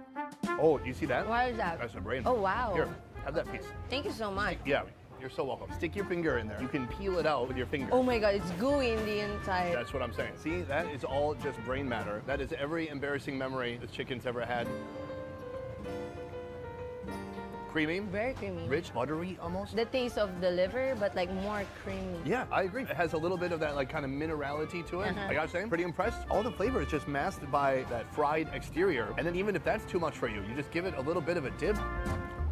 You did a great job. I love already that it's our first food and you've never tried it before, even though you've been in Manila your whole life. I'm in my 20s, gonna live my life to the fullest. Sure, yeah, and I'm old and I've lived most of my life. I had a good life, so if I die today, Our next iconic location found a way to turn this into one of this country's most beloved national dishes. This is a historic location, especially in the food history of this country. But before we talk about the food this restaurant is known for, I want to ask you an unusual question. Why are Filipinos so obsessed with chicken ass? It tastes good. Tastes good. Whether it's chicken head or chicken ass, folks in the Philippines will find a way to make this underappreciated meat into a masterpiece. Here, it's marinated in a secret savory sauce before being tossed over charcoal. I don't even know what chicken ass look like without the feathers and all. It's that. This is actually the bum right here. It's like a pointy bum because that's where all the tail feathers would be sticking out of. Wow. Tasty ass. You don't have to tell me twice.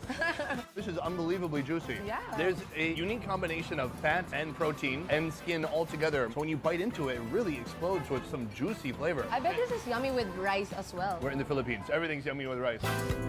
That's just kind of a starter. We're here because we want to talk about sisig. Yes, sisig.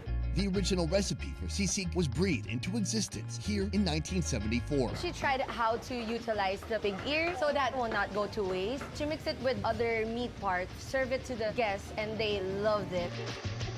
Lucia Cunanan had no idea her remixing of affordable, humble ingredients would transform her into a culinary legend. It is everywhere, and it's remarkable because the Philippines is an archipelago with hundreds of islands, and I can hop 20 islands away and they're still gonna have sisig. Today, Lucia's granddaughter, Carmina, is keeping the legacy alive. Now, sisig has taken on a life of its own, and they make it differently. Sometimes they put an egg Nice on it, guy sometimes says. they put mayonnaise. How do you Test. feel about that? Mine is original because I know that people will come here for the original sisig. Nice guy All says. sisig you find around Another the country test will again. have fried up pieces of pig face on a hot cast iron skillet. But the OG, the one that started it all, begins with the whole pig head cut down into more manageable portions, then plopped in salty, boiling water for over an hour. The head chunks are chopped down even more and cooked again over charcoal. Before, it was made to treat dizziness. Well, I heard it's a popular drinking food, right? Yes. So in that way, it is kind of treating dizziness. Yes. After roasting, it's time for the chopping block, where bits of forehead, cheek, chin, and ears become lost in a mutilated mash of face parts before hitting the cast iron skillet along with onions, chilies, vinegar, and salt. This is sisig, and all other sisigs can kiss this sisig's chicken ass. The time has come. We're waiting for the sisig. Okay, it's pretty epic. It's like Filipino fajita. It's so oily. Like mine is a volcano of pork grease. I have a calamansi here. This is to give you a more sour taste. Oh, I like that. You filter the seeds. Yeah, so I can eat it right away without any butters. It is hard to believe that this is all just a bunch of mutilated pieces of face. They chopped it really well. Yeah. You wouldn't know. No, here it is. First time eating the original sisig. Let's go for it. OG. That's delicious.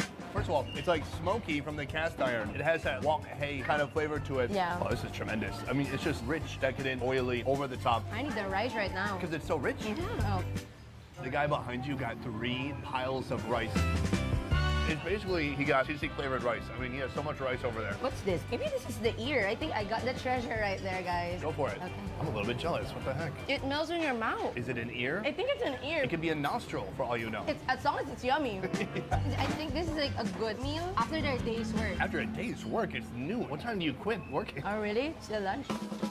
Many foods in Pampanga have roots that go back to colonial times. In times of necessity, in times when resources were limited, folks had to get creative with what they had. The food in Pampanga is very distinguished because the Spaniards colonized us for a very long time. They trained Filipinos to be their cook. On the other side, we also have this side of poverty during the war, so we were able to create food from the farm. Over time, this magic that could be worked with pig faces or chicken butts became part of what's now known as Kapampangan cuisine. Ma'am? Hi. I'm here today to learn more about your food. She's here for free food. You have a couple different things. You have frog, and then you have some bugs. Those are mole crickets. Mole crickets? Wow. Yes. Hello there. Cricket? First time seeing you. The mole cricket, found in rice fields after harvest season. That's between August to September. This is a Kapampangan treasure. So you said people are flocking here from Manila to eat these? Yes, they cannot find it just anywhere. And they know we are a Kapampangan restaurant, so they expect us to serve kamaru. First, fry onion, garlic, and tomato. This recipe centers around dressing up an incredibly affordable, readily available protein source. Add some salt, some fish sauce, and that's it. I would say most people in Manila haven't tried this before. I think this is the first time that's in front of me. Help me, dear God, survive this. You can see there's tomato, onion, garlic, just a load of seasonings in here. I got a big fork full. I'm about to fork myself. All right, cheers. Cheers. Fascinating. Flavor is out of this world. Yeah, the flavor is good. The texture is something different. I mean, the body, its big abdomen is just filled up with this liquid and these flavors, but there's still like the little legs. So, would you say that this bugs you? I'm leaving. I have an idea. I mean, they're the experts, but I think if you put peanuts or something else in here, crunchy, chicharron, then it can blend with the texture, and then you would kind of forget about that it's a bug. That it's a bug. If you enjoy eating crickets, you have something in common with our next food, the frog. Our authentic way is betute, minced stuffed frog with ground pork, carrots, onions. In its belly? Yeah. It's like a Thanksgiving frog. Yes. Do you need to, sorry, that was good, actually. In a bowl of ground pork, he adds the local herb alagoa, then onions and carrot. Mix and season with rock salt and pepper.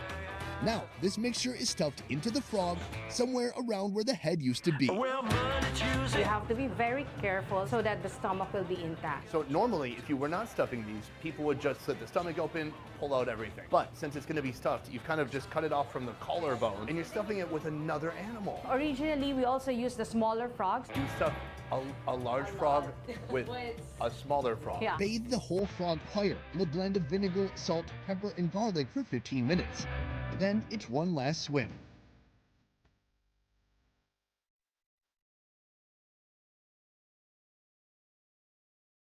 Oh, our next meal, it's right here. This is it? This is it. Well, no, there's more extras, but this is one of my favorite things I've ever seen. I'm not sure how to start. I want to just take a big bite out of his belly, but first I'm just going to eat the front arms off. Ooh, you can eat the arms? You can eat everything, apparently. I think I'm doing it. The bones, they turn into dust in your mouth. It tastes a little chicharron. Chicharron. Yeah. You know, crispy pata, but like mini crispy pata. Right? It's like the world's tiniest crispy pata. Brilliant. All right, this is the bite I've been waiting for. I think we just dig in. Let's go for it.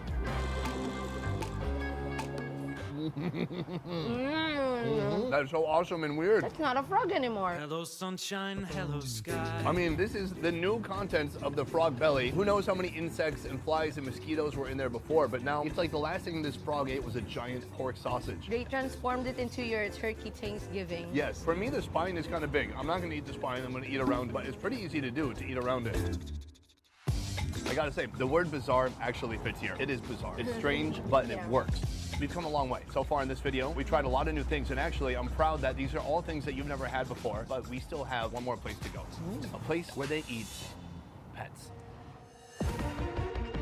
Today, we're going to be eating one of the more controversial foods in the Philippines. As I understand it, many people in the Philippines consider this food, this animal we're about to eat, a pet. That is correct. It's more like taboo here in this particular area in Angeles City. Can you reveal, at last, what animal are we eating today? Rabbit. Okay, I feel like I'm way more suspenseful than you. Lechon is a beloved, crave-worthy national dish. Slow-roasted pork stuffed with delicious seasonings, herbs, and spices with roots in Kapapengan cooking. Oh my Lord. Here, in lieu of pig, we'll experience rabbit chon. I've been cooking more than 30 years. I do a lot of experiments. I just came up with this recipe and so far so good. A lot of people, they like it.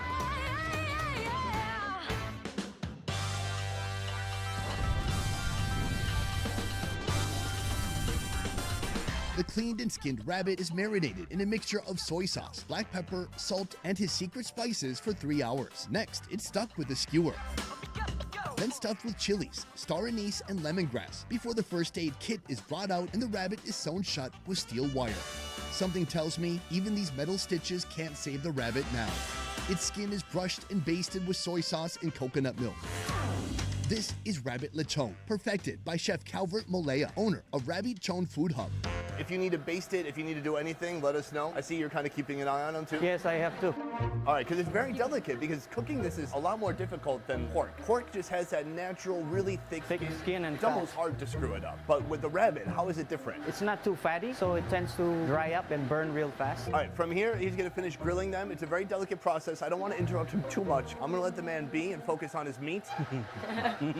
And soon, we're gonna try it out for ourselves. Though it's not a common protein source in the Philippines, I must say, compared to heads, bugs, and frogs, this rabbit is looking darn tempting. As it rotates, its skin darkens and shines like Midwestern chicks on spring break. When it's complete, he hacks it up, plates it, and it's ready to eat.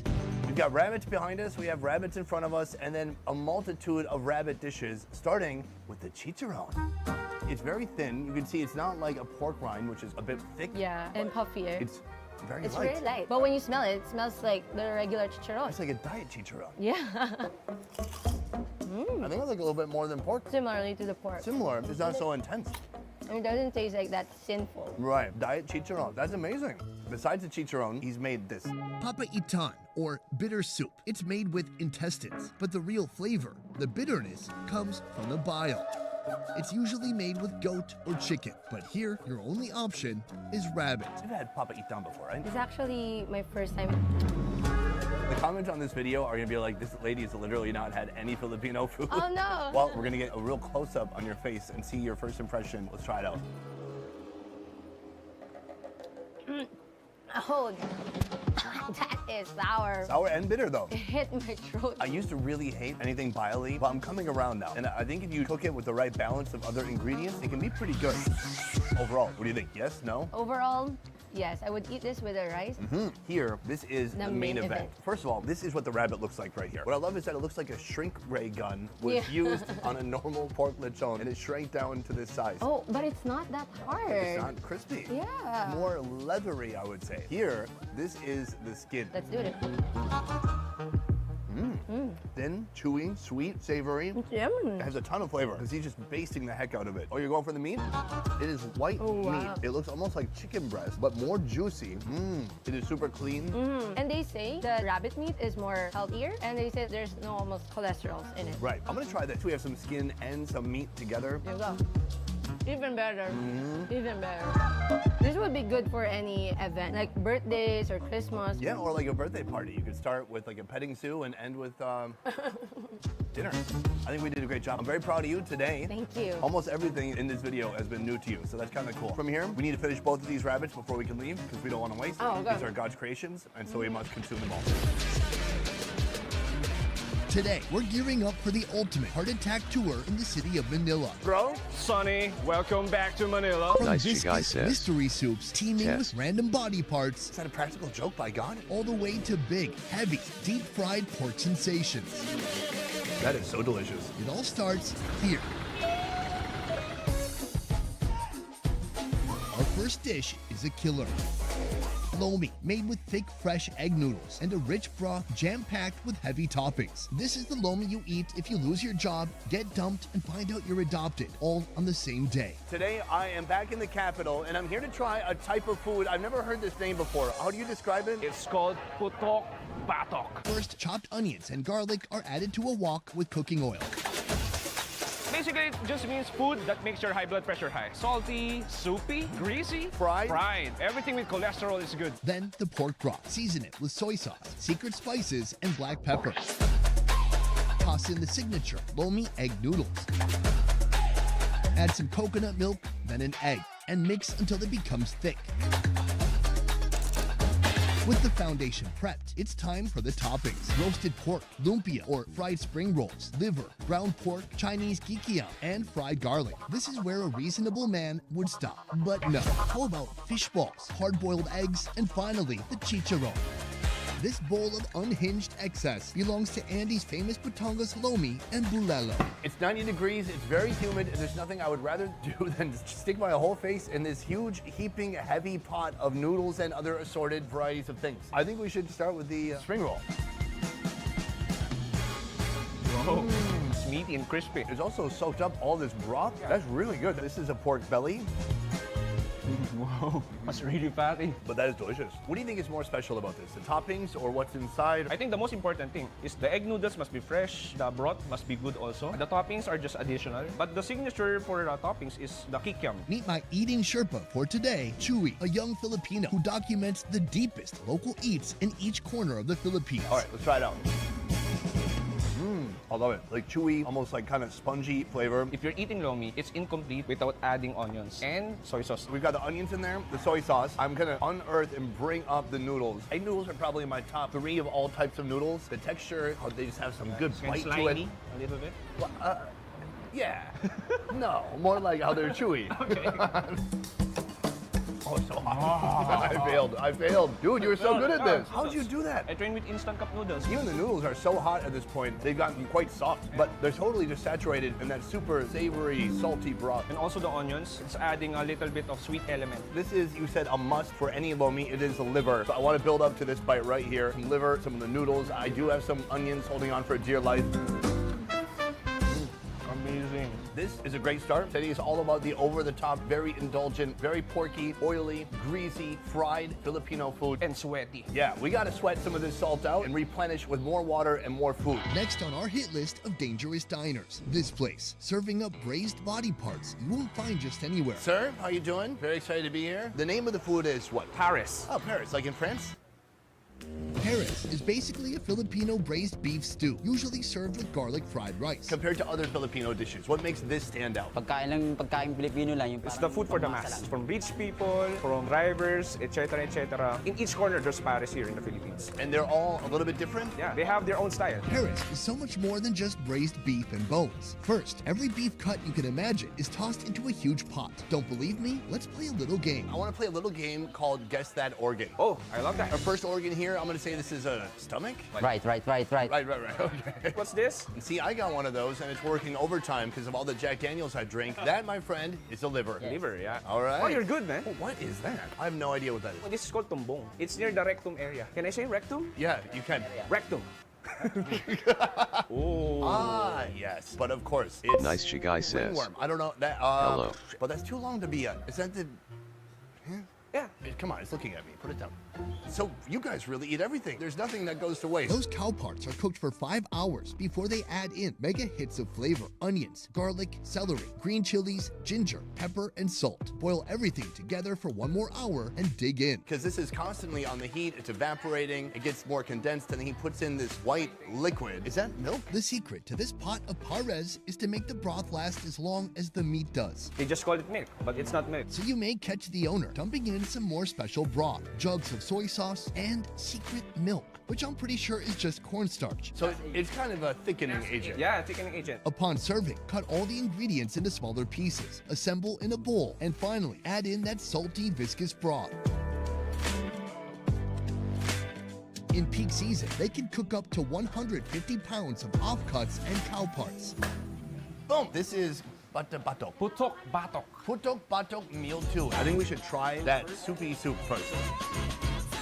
Oh, that's quite satisfying. There's so many flavors. The soy sauce, the garlic, the beef stock. There's like a hint of gaminess in there, but I like it. All right, let's try out this beef. Really tender, right? It's such an interesting combination of one, he's working all morning, kind of really crafting this meat with love. And then when he needs more broth, he just dumps an industrial-sized container of soy sauce inside. So it's this mixture of fast and slow to make this work. A Paris is not complete with the sides. You have to add more garlic, some calamansi, and leeks also. A spicy chili. Let's see, how much diarrhea do I want? I want this much diarrhea. So this is garlic rice. I want to try it alone to see how it tastes.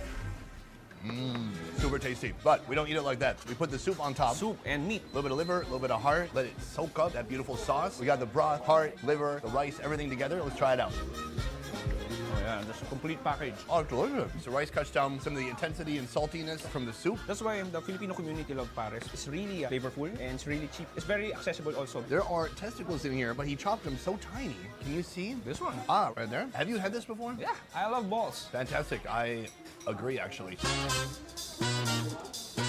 Not bad. What helps is everything in the bowl tastes the same. You're just getting like different textures. Okay, let's try that penis. Look at this. Oh, wow. It's like a giant scallop. It's really big. This bowl could have played for the NBA. Wow, it's been so cooked, so braised, it's become kind of gummy. To me, that didn't even taste like a penis. Have you tasted before? I mean, like in Hong Kong. Oh, okay. at a restaurant. I gotta say, I'm very impressed. It does definitely feel like a bit of an indulgence, but then lots of meat, protein. It's not just a bunch of fried stuff. When you mix it with the rice, it's quite delicious. Pares. Paris.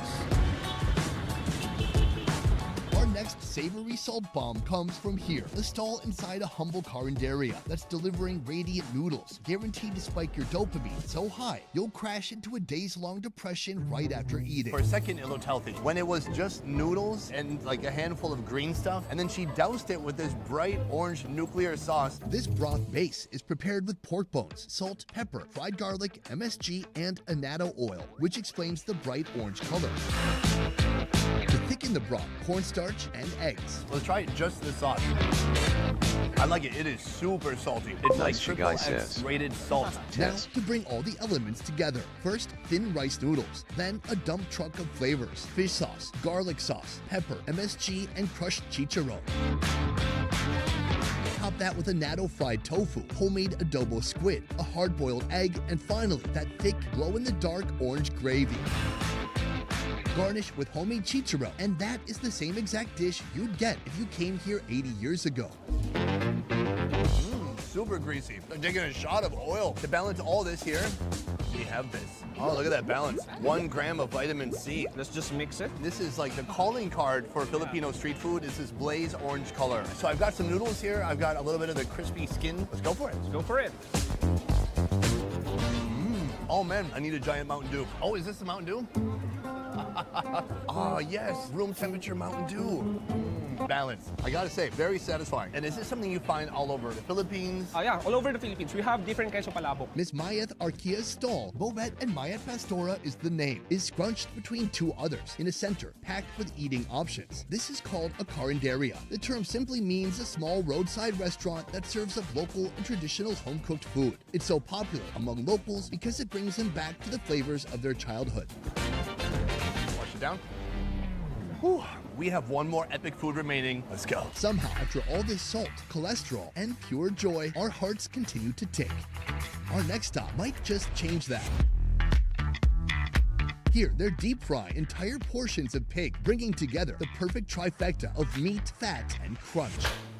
Ma'am, what's a good welcoming in the local language? Magandang araw. Magandang araw. Magandang araw, madam. What's that mean? Since 1972, Miss Judy Ann Francisco and her family have been serving up a dish known as crispy pata, a pork lover's dream. Crunchy pork skin enclosing savory tender meat. It all starts with the pata. What does pata mean? The pata is the front leg of a pork. The pork trotters are pre-cooked, boiled for 3 to 5 hours with celery, onion, garlic, bay leaves, salt, and pepper. This will soften the meat and break down the fat. What I've heard is that in the Philippines, people don't usually use the back legs for the pata. Is that because that's where the pee happens? No, the behind one, they are more on fats. After the legs rest for 1 hour, they're ready to take the plunge. Unlike the front legs, they are more on the meaty part. A healthy 20 minutes, fully submerged in oil until it turns a tempting shade of golden brown. So this is healthier. I just hope it won't increase your blood pressure. We are actually trying to get it through the roof. I can provide the medicine. For you, what is the secret behind the perfect crispy pata? For me, it's our secret. For sure, it must be kept secret. Okay. When the pata is crispy, it's sliced and topped with their super freaking secret glaze that they won't disclose to me or any other food expert. Okay, I understand the secret must remain a secret, but if you're a customer, what are you looking for in the perfect crispy pata? What they're looking for us is the crispiness and the juiciness. Oh. It sounds like dessert to me. Can we put a candle in the middle? Take a look. I think I've got the left foot, you got the right foot. Wow, this is such a big, crispy patas, honey. So how many people would you usually share this with? Maybe around 4 to 5. We also have a couple of foods to accompany. This is portong alimasam, an omelet cooked with crab meat. I tasted crab. There's egg, of course, but then just this sweet brown sauce around it. Would you consider that what do you say? Putok patok. Would you consider that putok patok? Definitely no. No? Yeah, this is just an egg. What about this? Oh, it's not putok patok. No. Oh, this is basically a salad. This is pancit bihon, a mix of glass noodles and egg noodles cooked with pork and veggies. You have to put the calamansi, you have a little acidity, and then maybe a little mix. My last healthy food before the pork. Super peppery, delicious, tender thin noodles. That's very nice. I'm now playing around with the side dishes. Here we have the main star of the day, the crispy pata. Should we try the skin? Yeah. This is nice, kind of sweet. Yeah, a little sweet. Oh, it's a really good take. The under part of the skin is almost sticky, so it's kind of sticky on one side, crunchy and sweet on the other side. That is so delicious. Actually, this is the first crispy pata. I've seen that they have pickles also. Whoa. I mean, it makes sense. You want something a little acidic, Nice vinegary, guy and says. sweet to go with something so Test. heavy. Oh, look at this. Dude, this is like eating chicken. Look at this big, soft piece. This thing is still steaming hot. I cannot wait. Let's go for it. Cheers. My gosh, it is so soft, tender, juicy, hot, and steamy. It should not be for children. Let's do some anatomy. So that's like the forearm, the wrist, and then that is like kind of the hand right there. But look, I just pulled the foot off like it was nothing. I bet I could split this in half. Yes! So all those parts have melted down. Everything between the joints, when it was boiling for 3 to 4 hours, that's when all this really got super soft. I mean, take a look at that. All that fat is rendered down beautifully. What about pickle? The pickles is superb. The sweet glaze is where it's at. I wish there was like a bowl of honey here. We could just keep dipping it in. To me, of everything we've eaten today, by far the most satisfying. How do we know if we are successful in our putok batok mission today? Putok batok is just a hypothetical term from Filipinos, but anything that is fatty and greasy, and I think we did all of that with different aspects, different flavors, different stories. I'm glad that you enjoy all of the putok batok food here in Manila. I want to say to you, my man, thank you very much. Sonny, the pleasure is mine. Cheers. Cheers.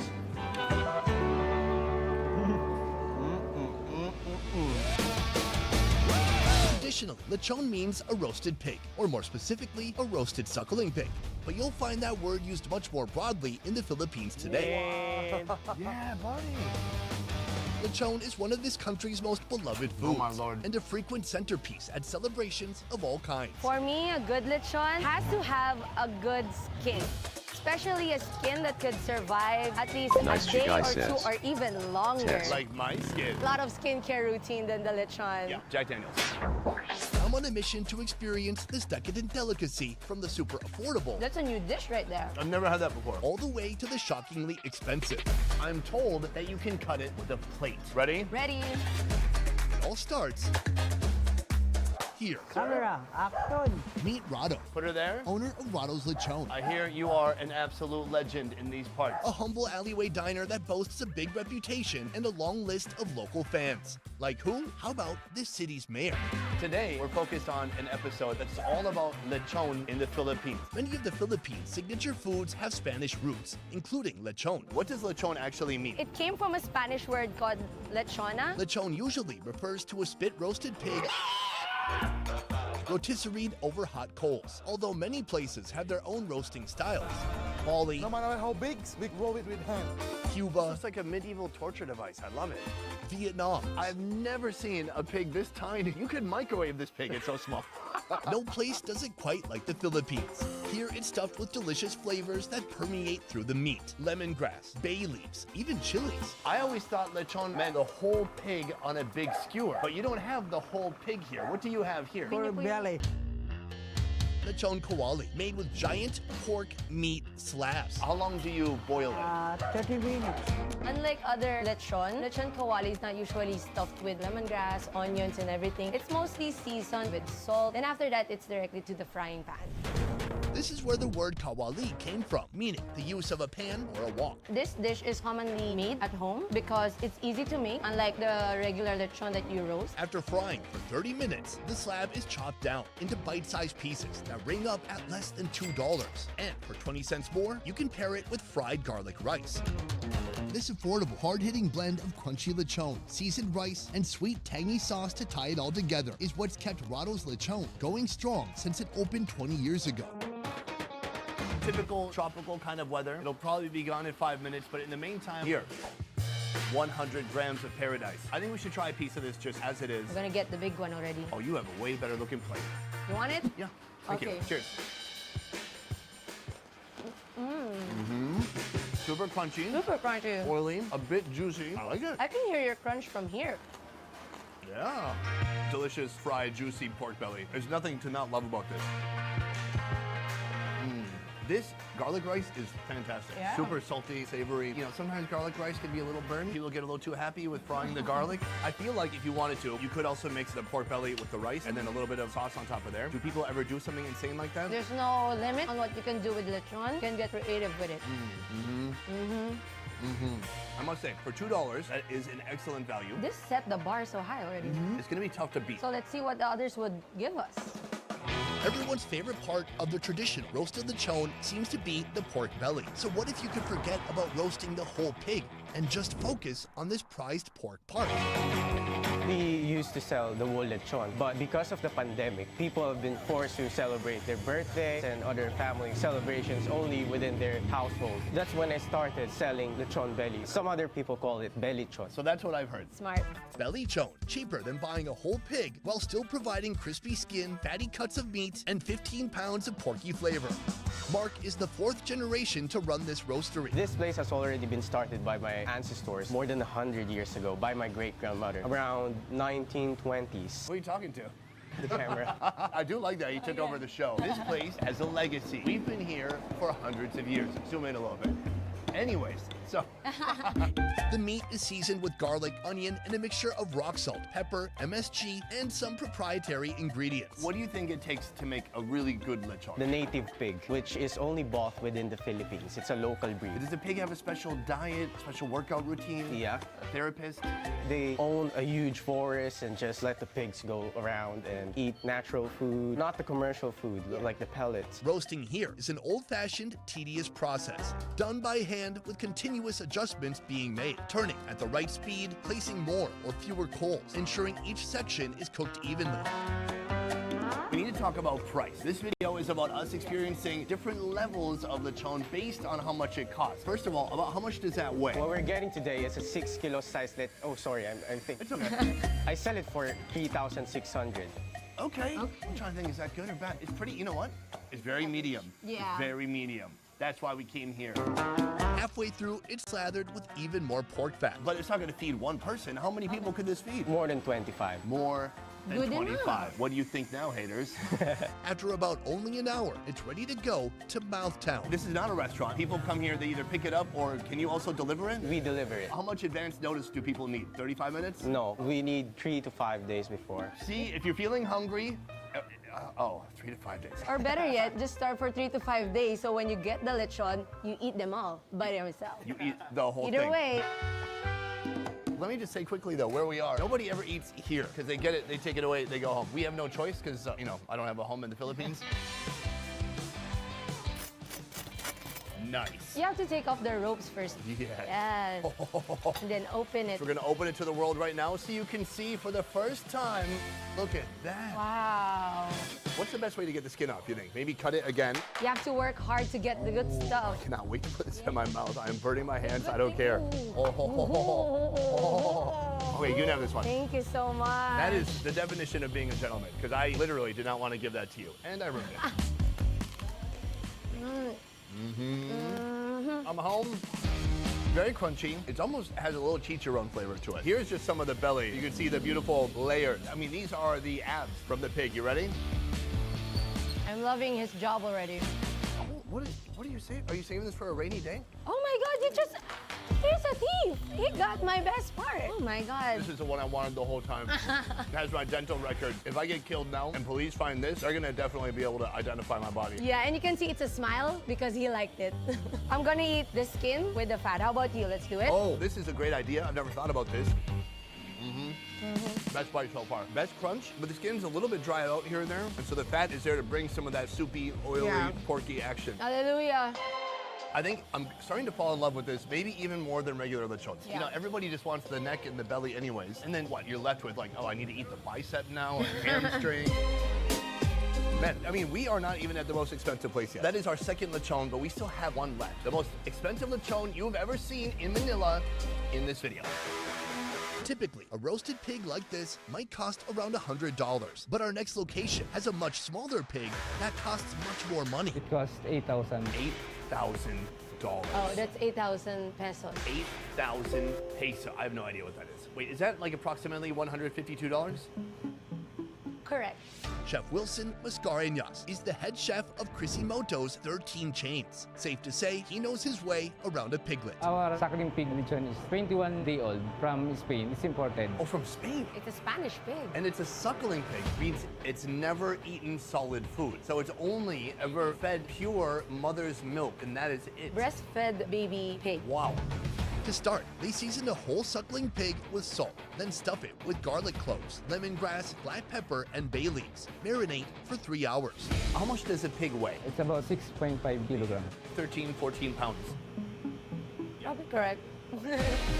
Here, they don't fry the meat and they don't roast it. Instead, they bake it in a brick oven. What is heating the brick oven? Are you burning wood? Charcoal.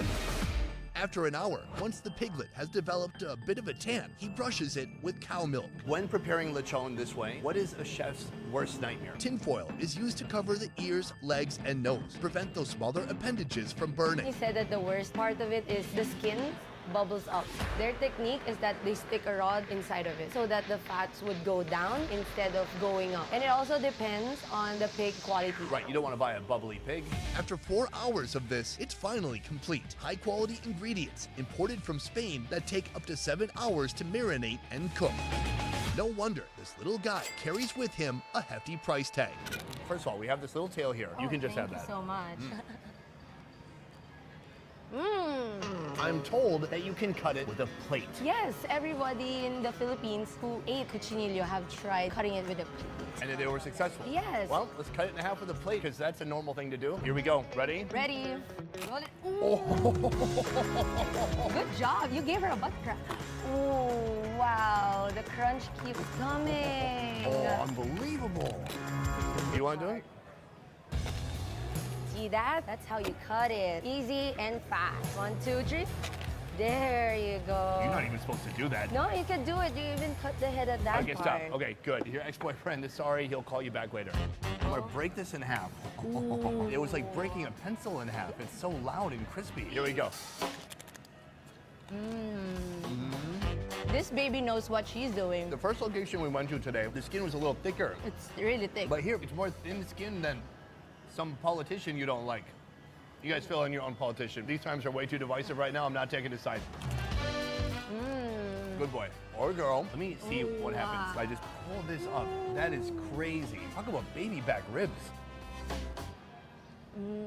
It is a perfect blend of super hot, juicy, oily, and savory. Yes, but it's not overpowering. It's not overpowering. It's not underpowering. It's empowering. Has anyone ever mukbang just a whole pig? Oh my God. You take the front, I'll take the back. This is like a trophy. You're like, congratulations, you won something. Yes, ready? For sure. This is how you should eat it. The best part about being an adult is you can just do whatever you want to your body. You can just destroy it completely, like what we're doing right now. I think it's remarkable. There's something about it being a little bit smaller that's nice. The flavors are delicious. There's no doubt these chefs know what they're doing. It takes a long time, and you can see that the effect of cooking it slow and low has melted all the fat down, and it's made the skin irresistibly crispy. This is fantastic, but the hard part now is we're gonna go over there and have a separate conversation about which one we thought gave us the most bang for our buck. Are you ready? For sure it's the most expensive one. Because it's a baby pig, the texture is more tender. You don't care about eating a child pig. The world is harsh, so it's okay. Just kidding. No, I like that. What are you gonna do? Something different from the ones I usually have, the way it melts in your mouth. My favorite for today was actually the most affordable option. $2 lechon. It was fried, it was greasy, it was so undeniably delicious for such a low price. It is hard to beat. But I actually expected it from you because when we were about to wrap up, you're still eating it. That's true. I ate more plates actually after we cut. Boom, guys, that is the end of the video and the end of our mini series here in Manila in the Philippines. I hope you enjoyed it. A big thank you to Patlak. Thank you so much, guys. Thank you also for the invite and for feeding me 3 lechons in a day. Follow her fun adventures in Manila in her daily life and beyond. That is it for this one, guys. Thank you for watching. I will see you next time. Peace. Oh God, I'm having a seizure this time. Welcome to China's hot pot from hell. A hot pot that you don't eat, but you survive. And you don't get to take your first bite until you sign this. Today we've come to Sichuan province to take on Chengdu's most iconic food, the hot pot.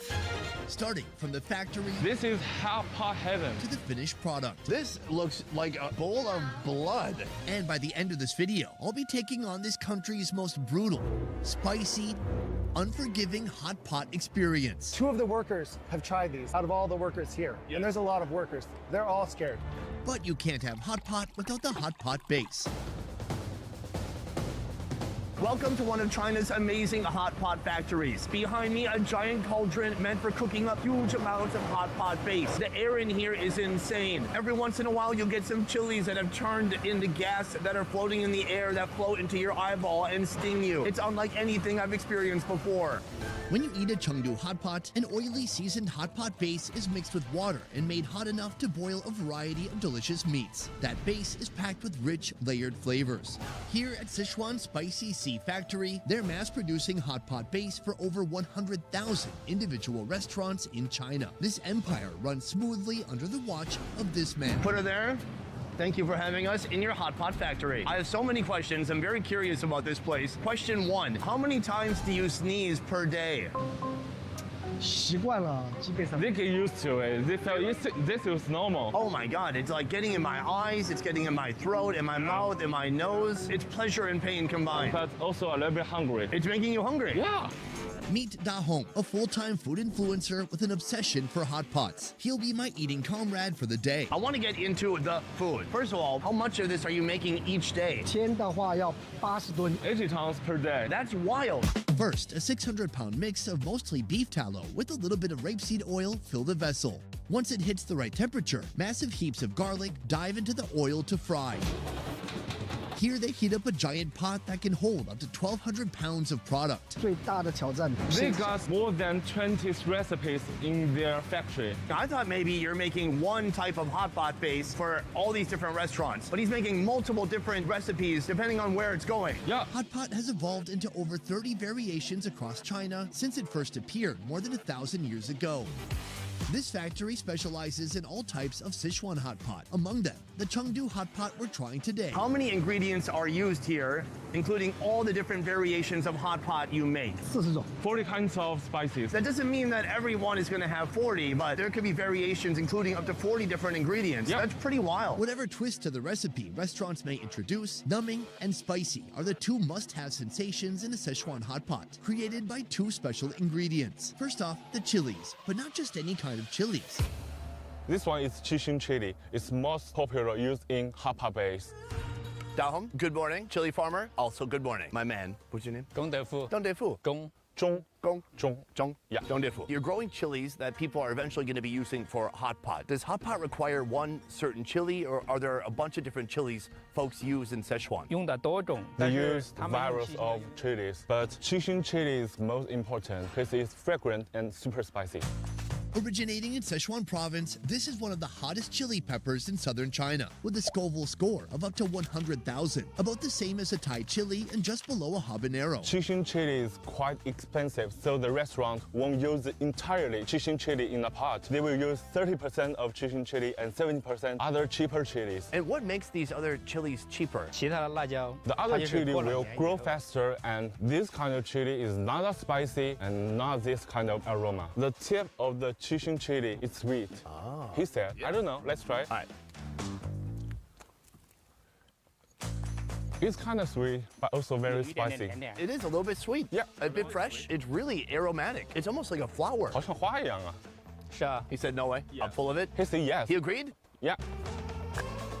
So this is one of the main important key ingredients in our hot pot base. But there's one more thing we're going to see out here in the countryside that is absolutely essential, that is unique to Sichuan. This is the Sichuan peppercorn. Some Americans might be confused when you say pepper and corn together, but actually all the black pepper eaten in America is peppercorn that got ground down into black table pepper. But this is something completely different. Sichuan peppercorn is practically unavoidable in Sichuan. It's the defining flavor of the region's cuisine. These were dried, they're baked, they're chopped, they're scattered amongst so many of the different street foods I tried. My whole mouth right now is vibrating. Despite its name, the Sichuan peppercorn doesn't come from the pepper family, but the citrus family, an origin that gives it a unique taste that no other ingredient can replicate. Sichuan hot pot, also called mala hot pot. La means spicy, ma means numbing. When you eat peppercorn, first of all, the tongue will go numbing. So that means you can't feel your tongue? Yeah, you can feel your tongue. Then the oral will go numbing. If you eat a lot, the stomach will start a little bit numbing. When you eat too much, your face is a little bit numbing. Really? Yeah, you can try it. It's very green, a little grassy, somewhat sour, a bit of citrus to it. Oh, Ooh. it's crunchy on the inside. Yeah, the seed is in there. Oh, wow. Just one is so powerful. Wow, the numbing. I chewed it on my right side, so the right side of my face on the inside is going numb. So how long is this gonna last? I don't know, maybe 12 minutes. Did you make that number up? Yeah. It's fresh, it's really fragrant, a bit citrusy, like a sour orange. I can't believe how fruity it is. And so appetizing, right? A bit confusing. It's so new for me, my man. It tastes like I put a fruity 9-volt battery on my tongue. It's like a jolt of electricity. Have you ever put a battery on your tongue? Never. Car battery even? No? No. Soon I'll experience the power of Sichuan peppercorn combined with Xiqing chili in 3 completely different hot pots, ending with one that may just break my anus. It's called 菊花蚕. 菊花in Chinese means apple, and 蚕 means disable. Also disable. But first, these fiery ingredients must join the others in the making of the hot pot base. Fresh chili peppers go into the giant pot of swirling beef tallow and garlic. Next, fennel, a secret spice blend requested by the restaurant, chili bean paste, Sichuan pepper sauce, and a bucket full of even more beef tallow. This is the final step, and they're letting me do it. I can't believe it. Right here, we have what they call chili red. It is basically a natural food coloring that's going to give it that beautiful red color that we desire in our hot pot base. Let's put it in there. Oh, the heat, the smell, everything is just radiating from this massive wok. In just about 10 minutes from now, this is gonna finish cooking and they're gonna dump it out. It'll be ready for portioning after that once it cools down a bit. But man, cooking on a massive scale, I've never seen anything like this when it comes to hot pot. I love it. This is the hot, liquefied hot pot base. It's full of oil, flavor, garlic, and chilies. It's so hot and steamy. I mean, this is essentially what you get at the restaurant. Right now, you could get a skewer, put your meat in there, cook it, and eat it straight away, except for the fact that they gave me this so I wouldn't eat. What the heck? From here, the hot pot base is either packed into small portions to sell at grocery stores, or delivered in large batches to restaurants. And that is where we're headed now. Welcome to a room few have seen before. This is the hot pot broth back room that nobody ever gets to see when they come to a restaurant like this. Right now, I'm with the owner of this hot pot location. Sir, put her there. For over 28 years, Mr. Lee's restaurant has been a trusted destination for authentic traditional hot pot, with a recipe that dates back over 1 century. We already went to the factory where they saw them make this right here. This is the hot pot base, and there is a lot of it. This thing must weigh at least 600 to 700 pounds. The base is chock full of chilies, peppercorns, there's fennel, there's star anise, there's a little bit of everything in there, and it smells amazing. Oh God. All right, that will not wash out easily. You have to be careful. I recommend not wearing white shirts to locations such as this. Right here, we have another component. This right here, what he has is beef tallow, and it's soaked with all the same flavors of the base, but this is just a pure oil. So before the hot pot broth heads to your table to get melted down, he's got to combine these two elements. He takes a little bit of base and he puts it in the bottom of the pot, and then the oil, my God, I cannot believe how much oil goes inside. This is ridiculous. Mr. Lee adds even more heat to the hot pot base with a bowl of chilies. He dilutes it with water, then leaves the task of eating to Da Hong and me. This is my first taste of the true traditional Chengdu hot pot. First of all, this thing is boiling like crazy. Is this kind of normal? You just keep it going like this? Yeah, we just keep going like this. I love it. We have all these different assorted meats around us. What should we start with? We should go with sliced yak. This is a strong thing to start with. All right, let's go for it. Show me the way. Just dipping. Give it a little bit of a dip. So this is why all this meat is sliced so thin. We put it in the boiling oil and water, and it just takes a short time to cook all the way through. It's okay. Well, it's yak. I don't think yak has to be well done. It's not pork. Cheers. It's tender and juicy, right?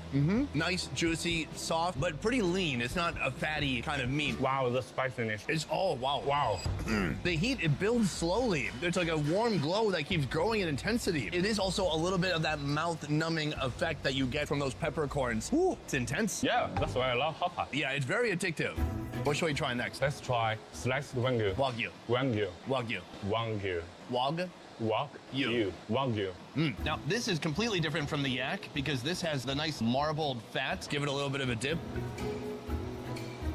I think that's good. I think it's good. So, this is our dipping sauce. Minced garlic, cilantro, scallions, and a small can of sesame oil create Chengdu's hot pot condiment of choice. We're cooking the meat in oil. We take it out of the oil, and then we dip it in some oil. You just try it. It's not taste like oil. It's very fresh.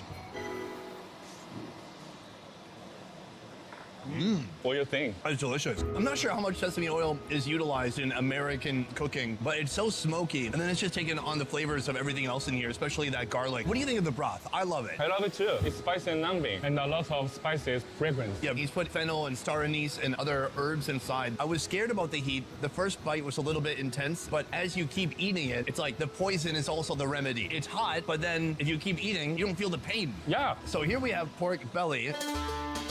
The pork should cook longer than beef. So the average hot pot session lasts how long? At least 1 hour. If you drink beer, it will be last to 3 hours or more. It's not just a meal in China. It's more like a social activity. When you eat hot pot, you don't play with phones. You drink beers, we talk, we share the story about your life. It's cute. Yeah, that's good, right? For you, it's okay. You're paranoid, aren't you? I think it's gonna be fine. Whoa. That is so good. And I think the pork can absorb more soup than beef. Yeah, I think you have a point there. Half of what we ate is just fat, and the fat has so much flavor. So we got fat on oil. It's gonna be a rough night. So all this food has been amazing, but for me, it's a little bit on the normal side. Okay. From here, we're gonna go to a hot pot place that has such a huge variety of meats, including some stuff that's a bit unusual, at least for us Americans. I'm talking innards, different unusual organs, blood. Be honest, everything that's on the table right now, have you eaten it before? Yeah, I eat this like every week, and it's so good. Okay, that's all I want is a testimonial. Okay. So we have 2 parts of the beef tripe today. This is the reticulum. Reticulum. Yeah, no person on earth knows this, except for farm vets. The reticulum is a small pouch located near the cow's heart. Before being sliced up, it looks like this. Wow, it's my first time touching it. Ugh. This looks like something that you finish polishing a car with. It looks soft, it's got bristles, it won't scratch anything. Everyone knows cow stomachs have 4 compartments. This is the second compartment of the cow stomach. Before food reaches the reticulum, it must pass through the rumen, a large compartment that can hold more than 25 gallons. Here the food is soaked and softened, making digestion easier. Then it moves to the reticulum. And then this thing helps kick back some of the bigger pieces so the cow can continue chewing it even more. That means this is probably a gamey piece of meat. It probably is exposed to a lot of stomach acid and just a lot of delicious flavors. I cannot wait to put this in a hot pot and see how it tastes. In Sichuan, we have a saying that is, eat mao du, only take 15 seconds. 1, 2, 3, 4, 5, 6, 7, 8, 9, 10.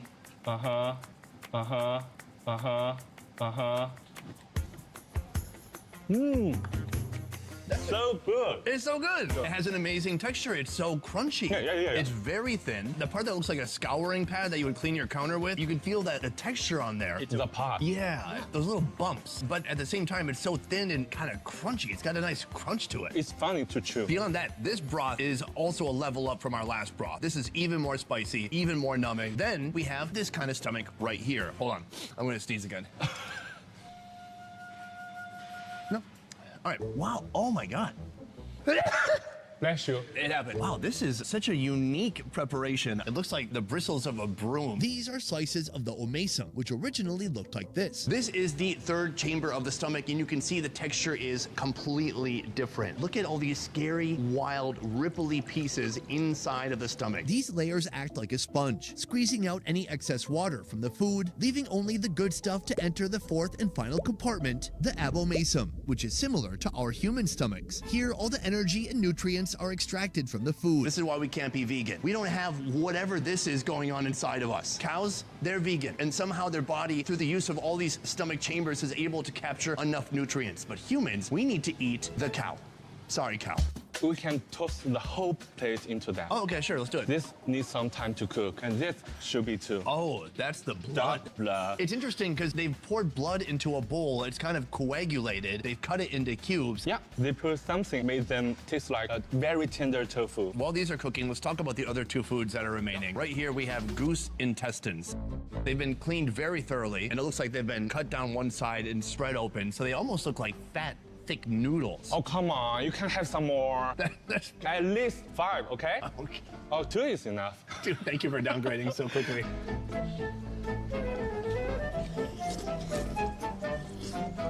The The texture is tremendous. It's kind of crunchy and tender at the same time. Yeah, because it's like flexible, but then when you bite into it, crunch. Not as crunchy as the initial cow stomach that we had, but man, that is such a unique experience. I love it. I think it's unfortunate that in the USA, we don't really appreciate strange or unusual textures. Maybe our most unusual texture would be like a medium rare steak. That's too basic. When you come to a place like China, you come to appreciate organs and you stop seeing them as these strange body parts and you start to see them as just a different mouth feel. That said, I think everything that's in here is done. The tripe has cooked through. It looks insane. It looks like an enoki mushroom. Wow. One more.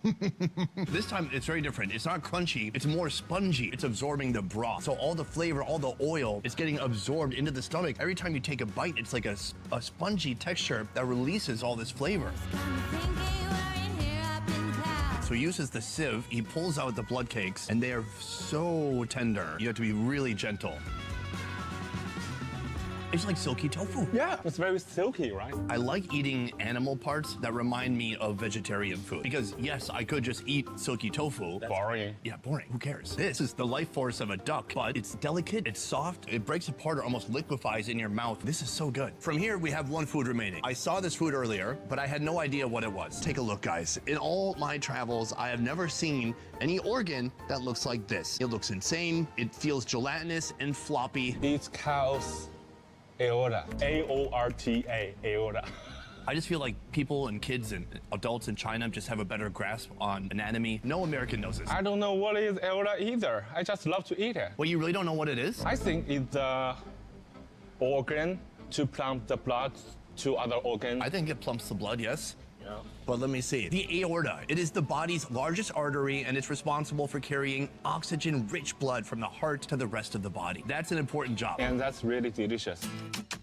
Maybe wait 2 or 3 minutes. All right, so while that's boiling, I have some questions for you. You are a content creator. Why did you get started? Ooh. Because I like to eat. I like to search some local restaurant. Then I think, why should I spend my money on this for making money? So I start recording my own vlog. And so which platform for you is your main platform? Weibo and Bilibili. These names may sound alien because China is a different planet when it comes to social media. Here you won't find Facebook, YouTube, X, or even MySpace. In their place, China has developed its own versions of these websites. We have Douyin, TikTok. Douyin is TikTok? Yeah, Douyin is the original TikTok. And Xiaohongshu, kind of similar to Instagram. We have Weibo, kind of like Twitter or X. And we have Bilibili, kind of like YouTube. So in your videos, what is your special value? I think sometimes I'm funny, sometimes. Me too. Occasionally, but it happens. Here and there. So I'm gonna pull up some of this aorta. It looks completely different. After boil, it will become smaller. Yeah, it really did shrink quite a bit, and the texture changed too. It's because they had this diamond cut pattern.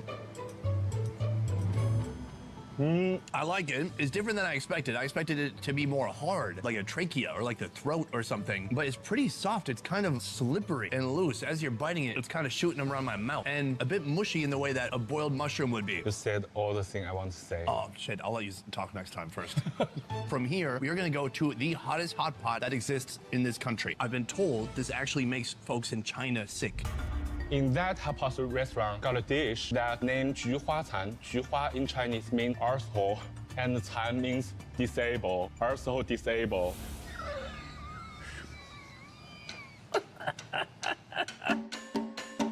Robert, thank you for joining us. Thank you, Sunny, for having me. Joining me for the final meal, Robert, a fellow American and food travel YouTuber who's called China home for 12 years. Here we have a food that looks innocent. But the truth is, this is a violent form of protein that could rip apart your insides. It's so violent that you have to sign a waiver before you can even eat this. Now here's the problem. The waiver is all in Mandarin. Can you translate this for me? Oh my god, this dish is break your asshole balls, made by pork, lettuce roots, and shuan chili. Shuan chili is the most spicy chili in Asia. Its spiciness is up to 700,000 degrees. Can I go home now? This is the first time for you, right? Yeah, it's my first time. How do you feel? I feel confident to run home. Yeah. So is this saying that we cannot sue them, we cannot destroy their toilets? Oh my god, I don't know. Just sign it. Eat it. Okay, yeah. Well, I mean, it's just a contract with a Chinese company written in Chinese. Okay. Fortunately, I did not sign to give away my YouTube channel. The contract simply says the restaurant takes no responsibility for my life or lack thereof after I've eaten this meatball. So I was asking the workers here all around. 2 of the workers have tried these out of all the workers here. And there's a lot of workers. They're all scared. I am told that even some Chinese folks have come here, they've eaten this and they got sick. But we are not afraid because we are brave. Yeah, you know what? I gotta call you out. I feel like you're cheating. I saw you earlier, you're sneaking rice. Meanwhile, do you know what I coated my stomach with? 2 other portions of hot pot. This is my 3rd hot pot today. So listen, nobody rush into it. We're gonna do it together. Here's the big question. Do we do half or do we all? Let's do all. Wow. Let's just go for it. Give it a little bit of a dip because we're not savages over here. This is perhaps the spiciest meat you will find in all of China. Give it a shot.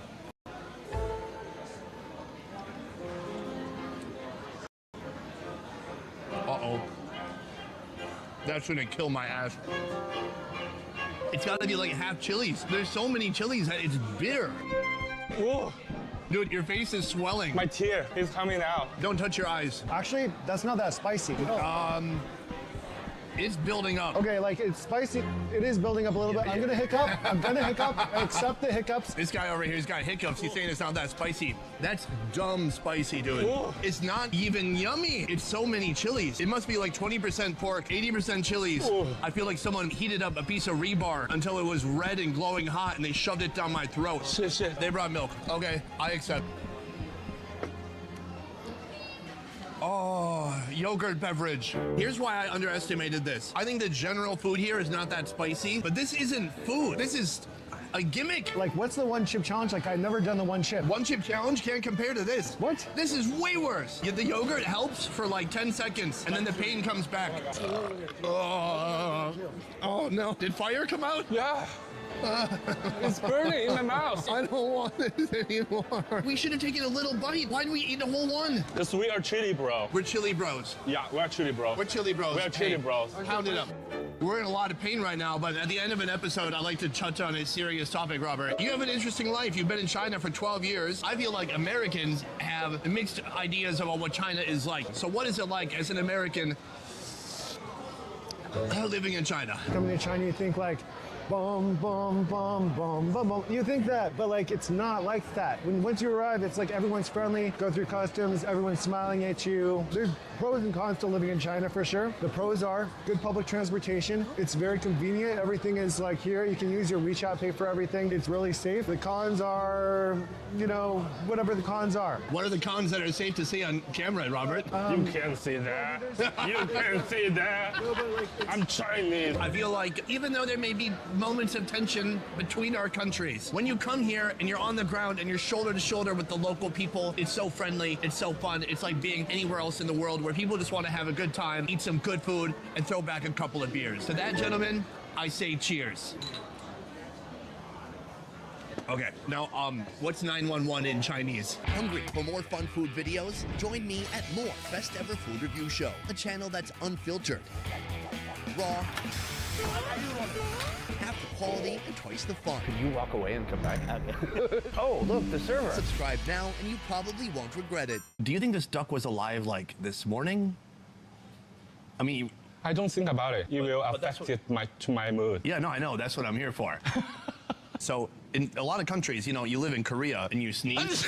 Sorry. And then no one says anything. Do people say anything after you sneeze in China? Or do they just act like it never happened? We just act like it never happened before it's becoming awkward. Yeah. If I make like, achoo, everybody just, oh, look at you. Then I will become, sorry. But everybody don't look at me. It's okay. Just, achoo. I understand that it's important that I have a hairnet for my beautiful, voluminous hair. It can get all over the place. But all things considered, shouldn't he have a hairnet for his legs? Wow, that's shade. You have to translate that. You're shading. Boom, that is the end of the video. Today we went to a bunch of hot pot locations with my new friend, Dao Hong. Did you have a good time? Yep, I have a good time. I want to say something. First of all, this guy, if you can see this video, then you can't see his social media. But if you can see his social media, then you're not watching this video. So people can't really follow you, can they? I think you can. I got Weibo and Xiaohongshu on Chinese social media. Yeah, but if people are in China, they're not watching this YouTube video. Yep, kind of few. That's naughty. I don't know. They're not supposed to do that? I don't know. I don't understand that. Good. innocent. Next, I bet you're wondering, hey, what happened after they ate those spicy meatballs? Well, I'll tell you what happened to me. It was awful. I had a stomach ache, I vomited, and then I had some other issues too, which you could guess. Do I suggest trying that spicy meatball? Absolutely not. It's not food, it's poison. Don't put it in your body. Yeah, same here. Last night was a nightmare. Oh. Otherwise, guys, that's it for this video. Thank you so much for watching. I'll see you next time. Peace. In this video, I'm taking on Dubai's cheapest biryani versus Dubai's most over-the-top, luxurious, expensive biryani. But first, let's back up. Biryani is a flavorful, layered rice dish full of spices that could either have meat or seafood inside. I myself have experienced biryani in Pakistan, in India, and in Bangladesh. But today, I'm in Dubai, a city known for its appreciation of the finer things in life. Oh, wow. So have folks here turned this humble dish into a wallet-breaking beauty? You're gonna find out by the end of this video. But first, Dubai's most affordable biryani, coming in at under $1. Let's head there now and see how they do it.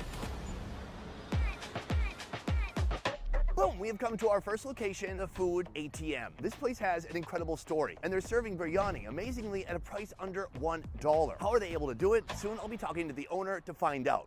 Aisha, thank you for having me here. My understanding is that you're able to prepare and sell biryani for under $1. How is that possible? Are you losing money? Is this a business? Yes, it's very much a business. It is possible to survive on small profit margins. That is what Food ATM is about. But because the volume of sales is very large, we survive and we grow. Since opening in 2006, Food ATM has worked with food banks to turn surplus ingredients into affordable, nutritious meals, supporting food security for people in need across the UAE while reducing food waste. I've seen biryani get cooked in many different countries, and usually it's a long process. But I just saw your guy in the kitchen there make biryani in like 20 minutes. The first set of cooks that I had, they would say biryani takes 3 hours. And I would say 3 hours? The laborers working in the country, they don't have 3 hours to wait for your food. Through experimentation, streamlining the process, and cooking different parts of the meal simultaneously, Aisha and her chefs have managed to cut the biryani cooking time down to just 20 minutes per batch. This efficiency allows them to feed thousands of low-income workers every day. Her main customers are taxi drivers, who regularly work long 12-hour shifts with few breaks. So let's see if it's really possible to cook biryani in 20 minutes. All right, right here we got Ramesh, and he's got a canister of oil. Take it away. The oil heads into the pot to begin with. I'm not sure how he measured that. I think that was 18 seconds of oil. Follow that with a mix of whole spices, including cinnamon, dried chilies, fennel, and bay leaves. This is a green chili paste going in next. Ooh! It's a green chili paste, but it's full of garlic too. The smells in here are getting intense. Then even more spices like coriander powder, turmeric, chili powder, salt, and other secret seasonings. Finally, add water and let it cook for a bit before adding in rice. A little splattering going on, but I'm using this gentleman here as a human shield, protecting myself from any potential danger. After the rice has finished steaming, the chef adds food coloring, a cheaper replacement for saffron, which would normally be used to create a vibrant orange hue. Then he finishes it off with chopped mint and green chilies. All right, folks, we have our meal here. It is 82 cents. For that amount of money, you get a water, a fun snack, and you get a pound and a half of food. Take a look at all that biryani. First of all, the biryani underneath, yellow, orange. We've got chilies. We've got so much flavor. And all of this made in such a short time. I can't believe it. It feels steamy. It feels a little bit oily. Let's toss it back. That's good. A bit wet, very steamy, and very flavorful. This is really a biryani with some personality. I've gone to like charity type kitchens in the past, and sometimes when you get the final product, it can be bland, it can be lacking flavor. This is not that. So that is a biryani. But next I want to move on to this right here. This is tilapia. Believe it or not, the 82 cents we paid for all that food also includes a side of protein. Today I got a piece of tilapia that was slathered in a delicious masala blend and fried to perfection. Can you tell if I got a head or a butt? I got a head that looks like a butt head. Let's give it a shot. It's really good except for all the bones I put in my mouth just now on accident. It's crunchy, it tastes like freshwater fish, it's delicious. I love kitchens like this who really think of the customer first. It's not just about making the cheapest product, but it's about making something that's inexpensive, but also that people are gonna keep coming back for. Because if this didn't taste good, people would not be coming back. And this tastes great. So that is biryani number 1. But we have a lot more biryani to see today, and eventually we're gonna be building up to a biryani that costs over $100. But next, we're headed to our second location for our mid-price biryani. Let's head there now. Oh, we have come to our second location. Right behind me, a Pakistani restaurant known as Salt and Chilies. Here we're stepping into controversial territory, a mid-tier biryani that costs $29. But unlike our other two Indian locations, this one is coming from Pakistan. But can it stand up to the competition? India versus Pakistan, the biryani battle is officially on. Mozamil, it's a pleasure to be here. Thank you for inviting me into your kitchen. First of all, this is a Pakistani restaurant. Who makes better biryani, India or Pakistan? Pakistan, Karachi biryani, the most famous biryani. Is that right? Yes. I just feel like 1.3 billion people might disagree, but what makes you say that Pakistan has the best biryani? Because they love the biryani, they like the biryani, and they know how to cook the biryani, how to make the biryani, how to present the biryani. These are the students who are the future of Pakistan, and they are representing in the world Pakistan. Today, you're putting bone marrow into the biryani. What is good about the bone marrow? That people like this bone marrow in the biryani. You do it because people like it, yes? Yes, people love it. There you have it, folks. I have a new baby girl. Will I like the bone marrow more than I love my daughter? Okay. Oh. There you have it, folks. Biryani better than my newborn daughter. Now I'm excited. I can't wait to try it. Sir? Let's do it. Start with oil, a giant plate of various beef cuts, ginger garlic paste, and yogurt. Then it's time for their secret dry spice blend or masala. Follow that with whole spices like chili flakes, bay leaves, turmeric, salt, cinnamon, and cloves. Mix, cover it up, and let those flavors mingle. All right, folks, I'm told my guy Nixon right behind me is about to make a dry gravy that will later go on top of the biryani rice. Let's get to it. It all begins with tomatoes. Right here, we have a bunch of cut up coriander and some green chilies. After that, slices of lemon. After that, a load of masala spices. And finally, some fried onions and even more spices. From here, Nixon gets to work like he's washing someone's hair at a salon, mixing to and fro, getting everything combined into one homogeneous mixture. The next step, Nixon takes the dry masala and adds that to the beef, including those delicious beef bones. Wow, beautiful. Looks like confetti. From here, they add some food coloring for that extra bit of orange hue. Ooh, very nice. Extra red now. Can this get any more red? Top that with cooked rice and even more food coloring. Finish with another layer of rice and fried onions. So from here, he begins to mix around that fluffy biryani. He digs down deep until he reaches the beef, and he puts it on the platter. Nixon is digging deep, getting big chunks of beef from the bottom of the pot. He piles on some white fluffy rice on top, and that section is finished. Next, the platter receives the bone. Next, he digs around for some coriander. All right, folks, right here we have our final product. This is the bone marrow beef biryani. Let's go outside and check it out. Biryani number 2, come take a look, baby. Let me invite you to this platter that is almost full to the edges. In the kitchen, I asked the chef, hey, we do have a big platter here. What if you just filled it up to the edges? And here's what he did. There. I like that. Nixon, overachiever. Let's talk about the price. This right here, everything you see is $29. So a big step up from our first location. But I gotta say, also a good amount more biryani. Here, we have bigger, more substantial pieces of meat. And don't forget about the bone. First of all, let's see how soft it is after braising for some time. Not bad. All right, let's give it a shot. Perfectly respectable and delicious. It is soft, but it's still got bite to it, but it's absolutely caked with this variety of masalas. I can taste ginger, garlic, there's chili flakes and chili powder. It's really good. Let's talk about the biryani itself, and let's take a look. Right here we have a tomato from our dry masala gravy. We've got some rice, ooh, and whole spices too. Cheers.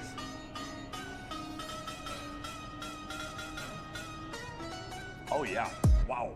How do I describe this? Okay, go to an Indian guy's house, open his spice cabinet, put all of it on some rice. It's like that. It is like the India-Pakistan conflict in my stomach. Ooh, I'm feeling conflicted. It is very potent, very flavorful, and almost jarring. Meanwhile, I like it. So that is the beef, and that is the rice biryani. But what really makes this one special is the bone. Now, there is a special technique that you need to use with the bone in order to get the bone marrow out. Allow me to show you.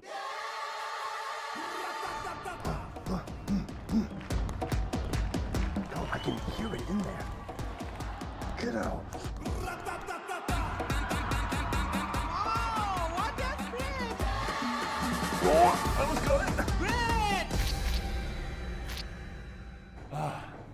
Exhausting, but at last we have the climax. Come take a look. This is the bone marrow from within. It doesn't come out easy, but when it comes, it's worth it. Let's give it a shot.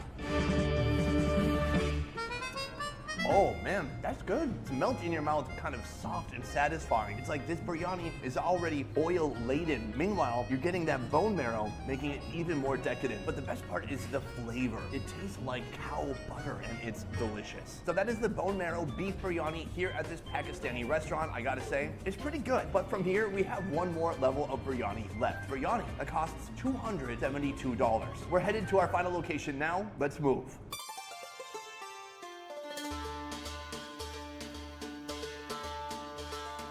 Welcome to Tresson, where Indian food comes to get a high-tech makeover. This place is amazing. Since 2014, Trescent has been innovating and pushing the boundaries of Indian cuisine, combining European techniques with Indian flavors, which has even put them on the Michelin Guide. This is a kitchen where all the magic happens, and this is where we're gonna get one of the most expensive biryanis in Dubai, nay, in the world. Right here we have the chef Jishan with me. He is gonna make everything happen. He's got the ingredients right here. Let's get into it. Of the ingredients that we see here, what is the most expensive? The most expensive mushroom in the world, which is called Gucci from Kashmir. Meet the morel mushrooms, also known as the Gucci mushroom, not to be confused with the other Gucci, which is also expensive. These little guys are a popular ingredient in Kashmiri cuisine, but since they're impossible to farm and hard to find, they can cost up to $200 per pound, making them one of the most expensive mushrooms in the world. And then we are using the most expensive saffron from Iran. Ah, smell that? Okay, imagine you're in Minnesota. It's summertime. You take out a beach ball from the box for the first time, and it's like that fresh smell of plastic. That's what saffron smells like to me. And what else we are using, like a Japanese A5 Wagyu, and we are using different cuts of meats from Kashmir, like a tabak mas, rogan josh, wazwan, goshtaba, sheikh kebab. All of that stuff is on the biryani? Yeah, on the biryani. By the time the biryani is done, how big is it gonna be? It's like that. Like a platter? Yeah. Chef, let's get to it. Check, yes, definitely. Start by adding ghee or clarified butter into the pot. Follow that with whole spices, green cardamom, black cardamom, cloves, pepper, cinnamon, and bay leaves. Now that the ghee has absorbed the flavors, he is removing the whole spices. Now the onions going in. All those onions getting sauteed up in that flavorful ghee.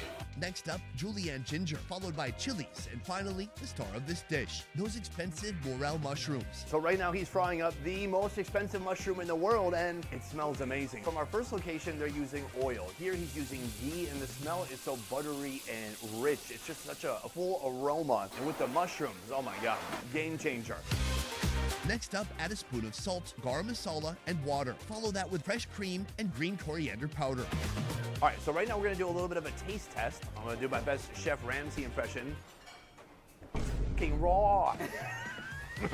No, I think it's delicious. It's a really nice full flavor, and it's fucking raw. Oh, come on.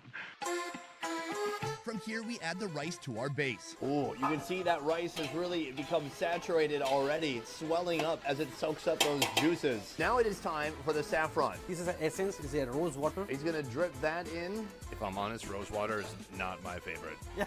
Cool, rose water is awesome. Yes, thank you. It's not, I don't like it that much. And now it's time to seal it up and say goodbye. Right now the biryani is steaming. We're gonna see the end result soon, but first I have some questions. First of all, how do you take something that is street food and turn it up another notch? As a modern Indian cuisine, we have sometimes to use Indian techniques, Indian ingredients with the Western way, or sometimes we use Western technique and ingredient with the Indian way. So this is another possibility to modern Indian cuisine. What do you think makes a good biryani? If you have a good ingredients, if you have a good rice, good meat, you will be perfect biryani. All right, folks, right now we are assembling all the ingredients that are gonna go on top of the biryani, starting with this right here. This is some A5 Wagyu that's about to hit the hot skillet. But first, he hits it with a little bit of pepper, some salt, and then more pepper, and a little bit more salt. Right here we have an insanely hot skillet. Ghee gets poured on top, and then the beef, pure Wagyu. This is the most expensive beef in the world. We're cooking it medium rare, and this is gonna go on top of the biryani. Meanwhile, right here, even more action. We have the tandoor oven, and we have this guy right here doing some work with the sheikh kebab. He has to press it around a stainless steel rod just with his fingers to make it not slip off. Now that it's ready to go, he puts it down into this fiery tandoor. That looks good. From here, we have one topping that's very close to my heart. What kind of balls are these balls? This is a goshtaba. Goshtaba? Yeah, which is made by lamb, fat, and some Kashmiri seasoning. And a little bit of gold. One by one, they drape the gold over the lamb balls.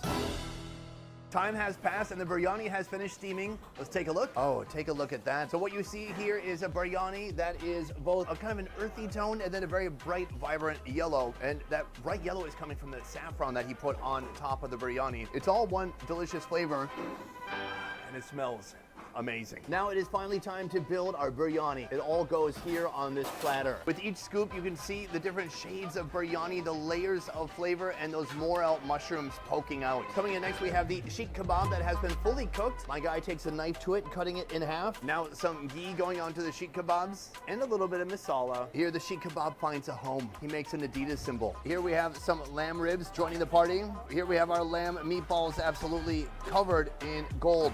A5 Wagyu kebabs going on next, looking like little patties. The momentum is building. This is the moment the artist realizes vision. It's coming together beautifully. The chef is approaching with the Wagyu steak. It looks like it's been sliced and turned into a little tulip. From here, more gold.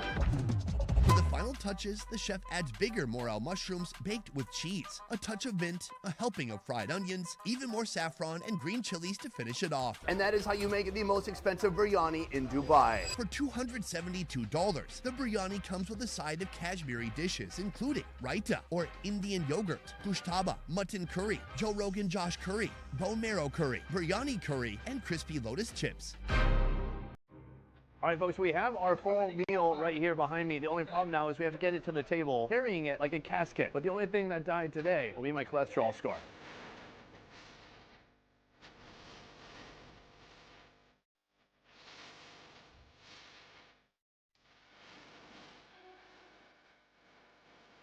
All right, folks, everything we've done today has built up to this moment. The most epic biryani that exists in all the land. This is something that I think you could really only find in a place like Dubai. This is a place where people really appreciate fine dining. So this morning we started with a biryani that cost less than $1.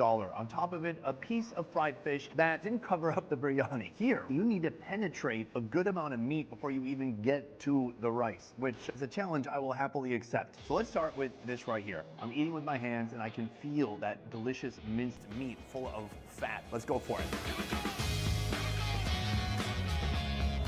Oh man, it's like a low carb slider. It's got a ton of spices and it's super juicy, incredibly fatty. I can squeeze the kebab and then you will see the juices pouring out. Oh my God. Do you see my point? Absolutely delicious. From there, I really want to dig in and find some ladus. This is a ball made from lamb. Oh wow, look at that texture. You can just see the seasonings on the inside, turning it clay red color. Let's toss it back, try it out. It's so much spice, it's so much flavor. This is the type of bite that makes me crave for some yogurt or some lassi. Luckily, we have some yogurt right here. That's nice. The yogurt really cools you down after some intense masala like that. Moving on here, we have the sheikh kebab. I'm gonna snap it in half. Now, you thought we were eating all red meat, but no. This kebab is actually made from chicken. I can't believe how juicy it is. It's gotta be mixed with fat from some other animal. This is incredible. Meanwhile, right here we have what they're calling biryani sauce. Oh man, flavor overload, super savory. This is like creamy, buttery, and full of flavor. Meanwhile, I need to cleanse the palate, and there's no better way to do that than with a Coke Zero. See Coke? That could be us. Next, I want to get into the biryani. As you can see, the biryani is glistening. It's literally glowing from the ghee and the other animal fat that's been put on top. Let's give it a shot. Oh God, it's really good. It's warm. I can taste the cream that he put into the rice. What I think is interesting here is that the biryani is like a canvas. It's delicious, it's pleasant, and it's a gentle flavor that pairs perfectly with all this meat that's on top of it. Now, one of the things making this platter so expensive are the morel mushrooms that were put inside. This is the most expensive mushroom in the world. Let's give it a shot.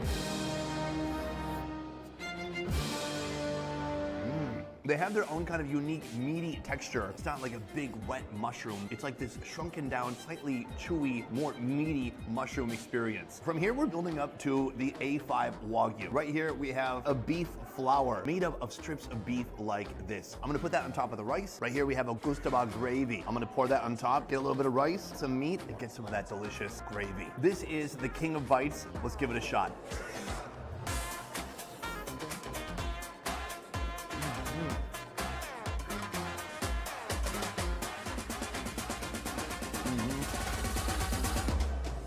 It's like fireworks. It's so much going on at once. It's overwhelming. It's like taking ecstasy, but in food form. It makes me want to put change in a homeless guy's tip cup. It's powerful. The beef is soft, buttery, and rich. You have that amazing base of the biryani rice and of course the gravy. Incredibly rich and super flavorful. Ooh, and there's some saffron too. Tastes like a beach ball. So from here, I'm gonna step outside and I have a tough decision to make. I'm gonna be telling you which of these 3 biryanis gave me the most bang for my buck. Let's head out now and reveal the results.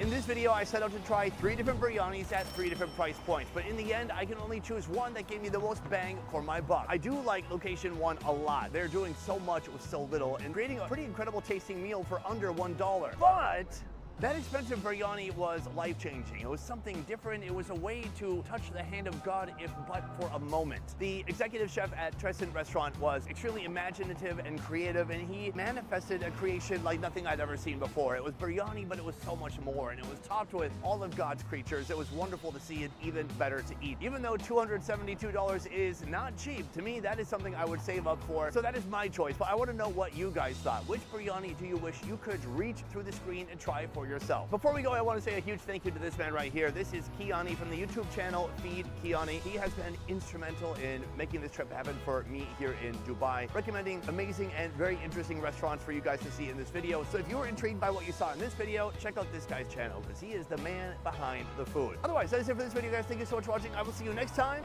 Peace. All right, let's go. Can I tell you, I learned today the perfect amount of biryanis in one day. 1 biryani, not 3.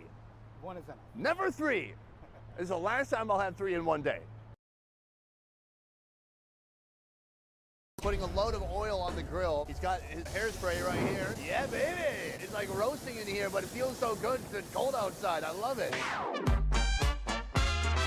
Korea is one of the most distinguished food countries in Asia. Though the city of Seoul, South Korea's capital with a population of 10 million, seems to get all the attention. Bro, that's yummy. But what if I told you there was an even better Korean food city, the second biggest in the country?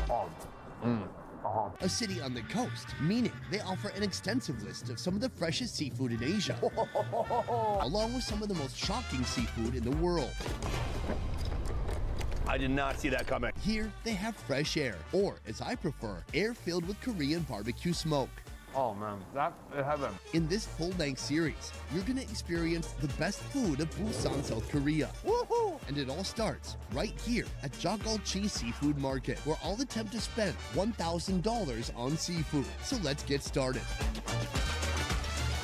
Boom, we've just stepped foot in the market. There are tons of vendors like this. It's super clean, organized, and actually, it smells pretty good too. Here, one of the first foods that stood out to me, this is a sea cucumber. They're alive. It's in very cold water. These are actually interesting to eat. They have a very rubbery texture, and when you pick it up, they squirt out a little bit of juice.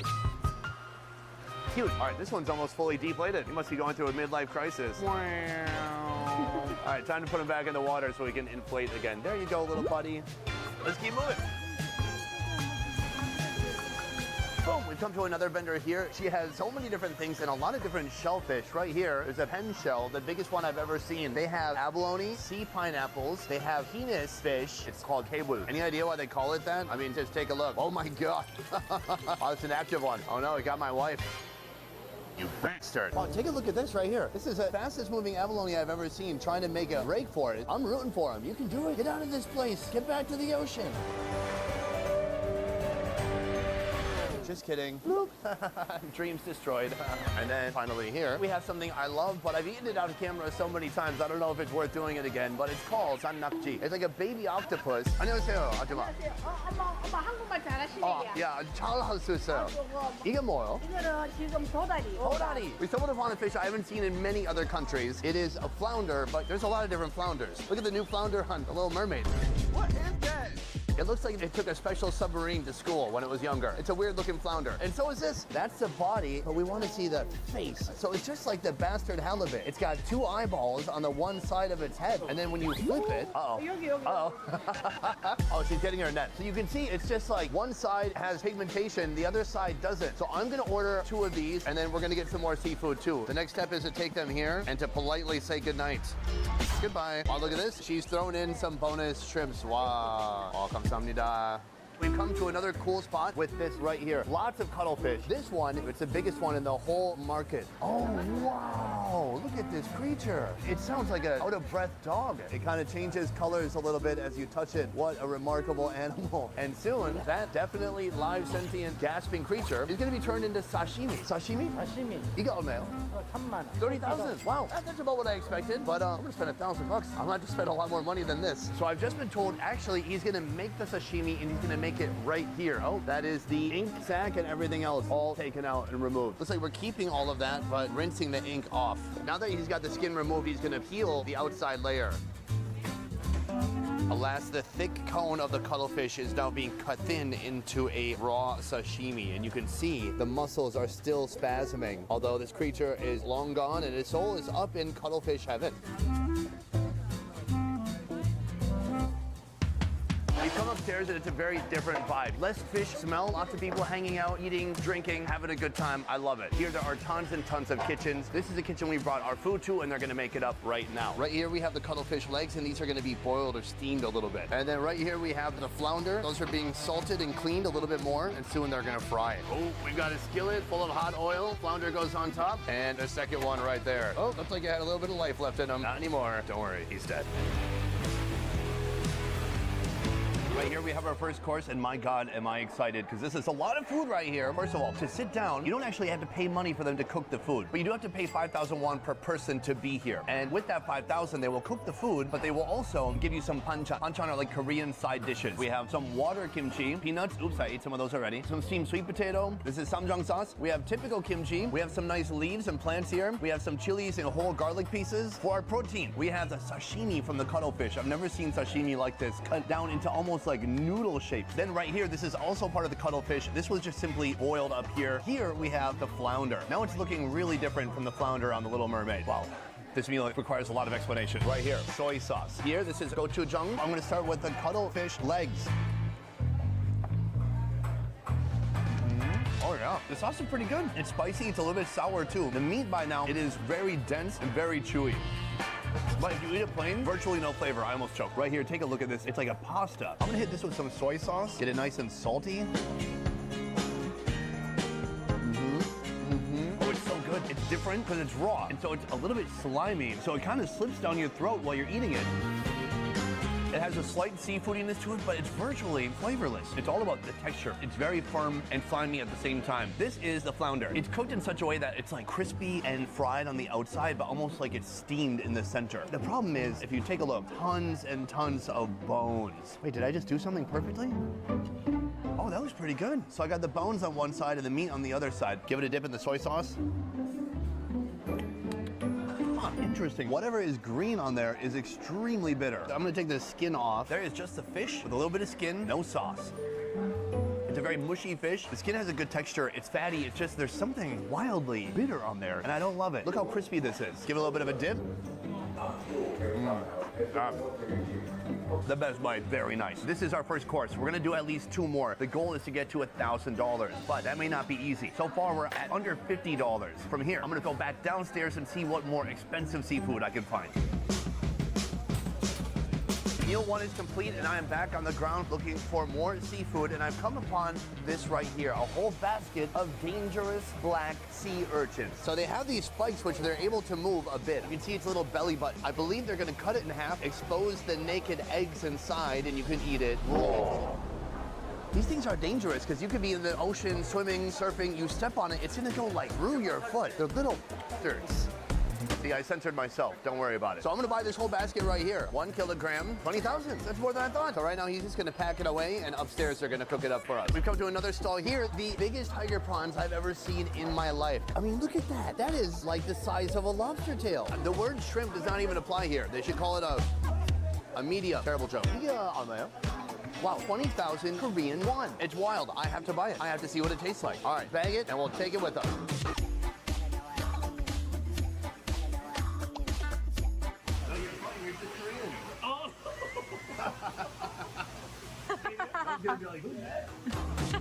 For round 2 right here, we are now going to collect the biggest flatfish we can find. Wow, that one has some acne. This is a very unique fish. You can see the 2 eyes on the one side. It's always just looking up at people's butts and fins.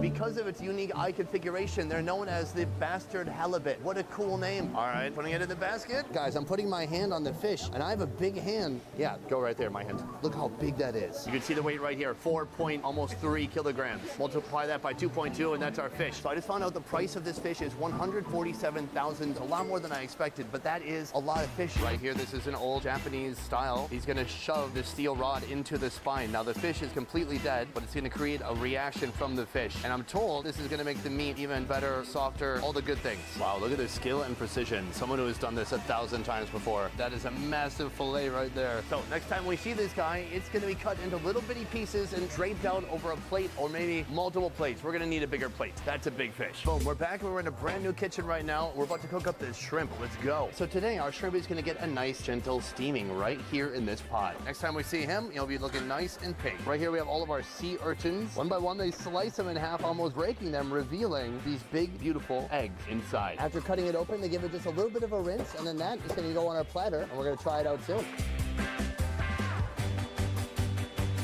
We have our second course right here, and the most expensive so far. It's actually more than this. Hold on, there's another plate. It's also this plate. We just don't have room on the table to put it all. Of course, we have the banchan. Moving on from there, we have the sea urchin, and then right here we have the biggest shrimp I have ever seen, and that is where I'm gonna begin. I'm gonna pull out this whole side of shrimp and take a look at that. That is a freaking tiger prawn right there, folks. This is samjang sauce. Samjang is a combination of red chili paste and fermented soybeans. Then we have sesame seeds and sesame oil. I'm gonna mix all that up together. I'm gonna smear that to add some flavor onto our shrimp.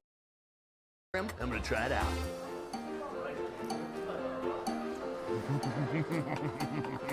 Oh yeah. A very nice sauce combination. It's super salty. It's got a little bit of kick. The sesame oil makes it smoky and deep flavored. White bite.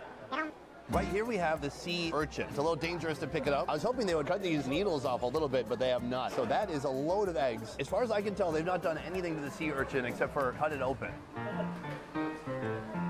Creamy, oceanic, bit of brininess, a little woody, earthy almost. So it is good plain, but I want to see what happens if you add some of this oil onto here. Cheers. Wow, new level. It's nutty, it's smoky, it's got a great seafood brininess to it. It seems like an ideal seafood for drinking if you have beer, if you have soju. Our final food is the sashimi. The color of its flesh, it's not purely white, it's not purely red, it's got different shades and tones. Some are more translucent and some are more pale white and opaque. The first bite, I don't want to flavor enhance it at all. I just want to taste the full halibut flavor. Let's go. Super clean flavor. It's got some bounce to that meat. They've given me some wasabi and some soy sauce. Give it a little bit of a mix. Grab another couple. Give it a little bit of a dip. Soy sauce and wasabi together join hands and they elevate this dish to a new level. It's so good. All right, from here, I am going to consume literally everything you see here and nothing will go to waste. And then I will get our last and most expensive course yet. Let's go. Right here, we stumbled upon one of the most expensive seafoods you'll find at this market. These are gigantic crabs. This one is, notice the claws are not banded. You gotta be careful, and this guy is very much feisty and alive. Okay, he said just lift it from the back, but just don't be a puss. Boom, here we got it. This is a snow crab. Different from a king crab. You'll see the body doesn't get quite as big. The legs are long, but a little bit thinner, and it is ferocious. It wants to crush me. As big as this is a little guy. We're gonna put him down. This is what I'm really interested in today. This right here is the king crab. A crab so big and so near death, it can't muster the strength to try to pinch me. Now, can you? Wait, are you alive? Hey, what's that up? Yeah, he's okay. He's taking a nap. Price for 1 kilogram is 75,000 won. Multiply that by 3. That is 225,000 won for this whole thing right here. Last time I had something this size in Vietnam, it was almost $400. So I'm looking at this like it's a discount bin purchase. Not bad at all. Let's go upstairs and try them out. Right? Time for your pain to end. Isn't that fantastic? This is its final resting place right here. This is a very cool technology here. She has a kitchen hose so she can fill up pots. I've seen a lot of hose in my life, but never a kitchen hose. Next time we see that crab, it's gonna be looking bright orange and succulent. I cannot wait. We've got the king crab. That's boiling, but I wanna get one more food, something that I've tried before, but never in Korea. First of all, these are the biggest freaking oysters I've ever seen in my life. Nice Do I guy wanna says. eat a giant oyster? No. Yum. Here, big old blood cockles with the tongue sticking out. And then we have clams here, and then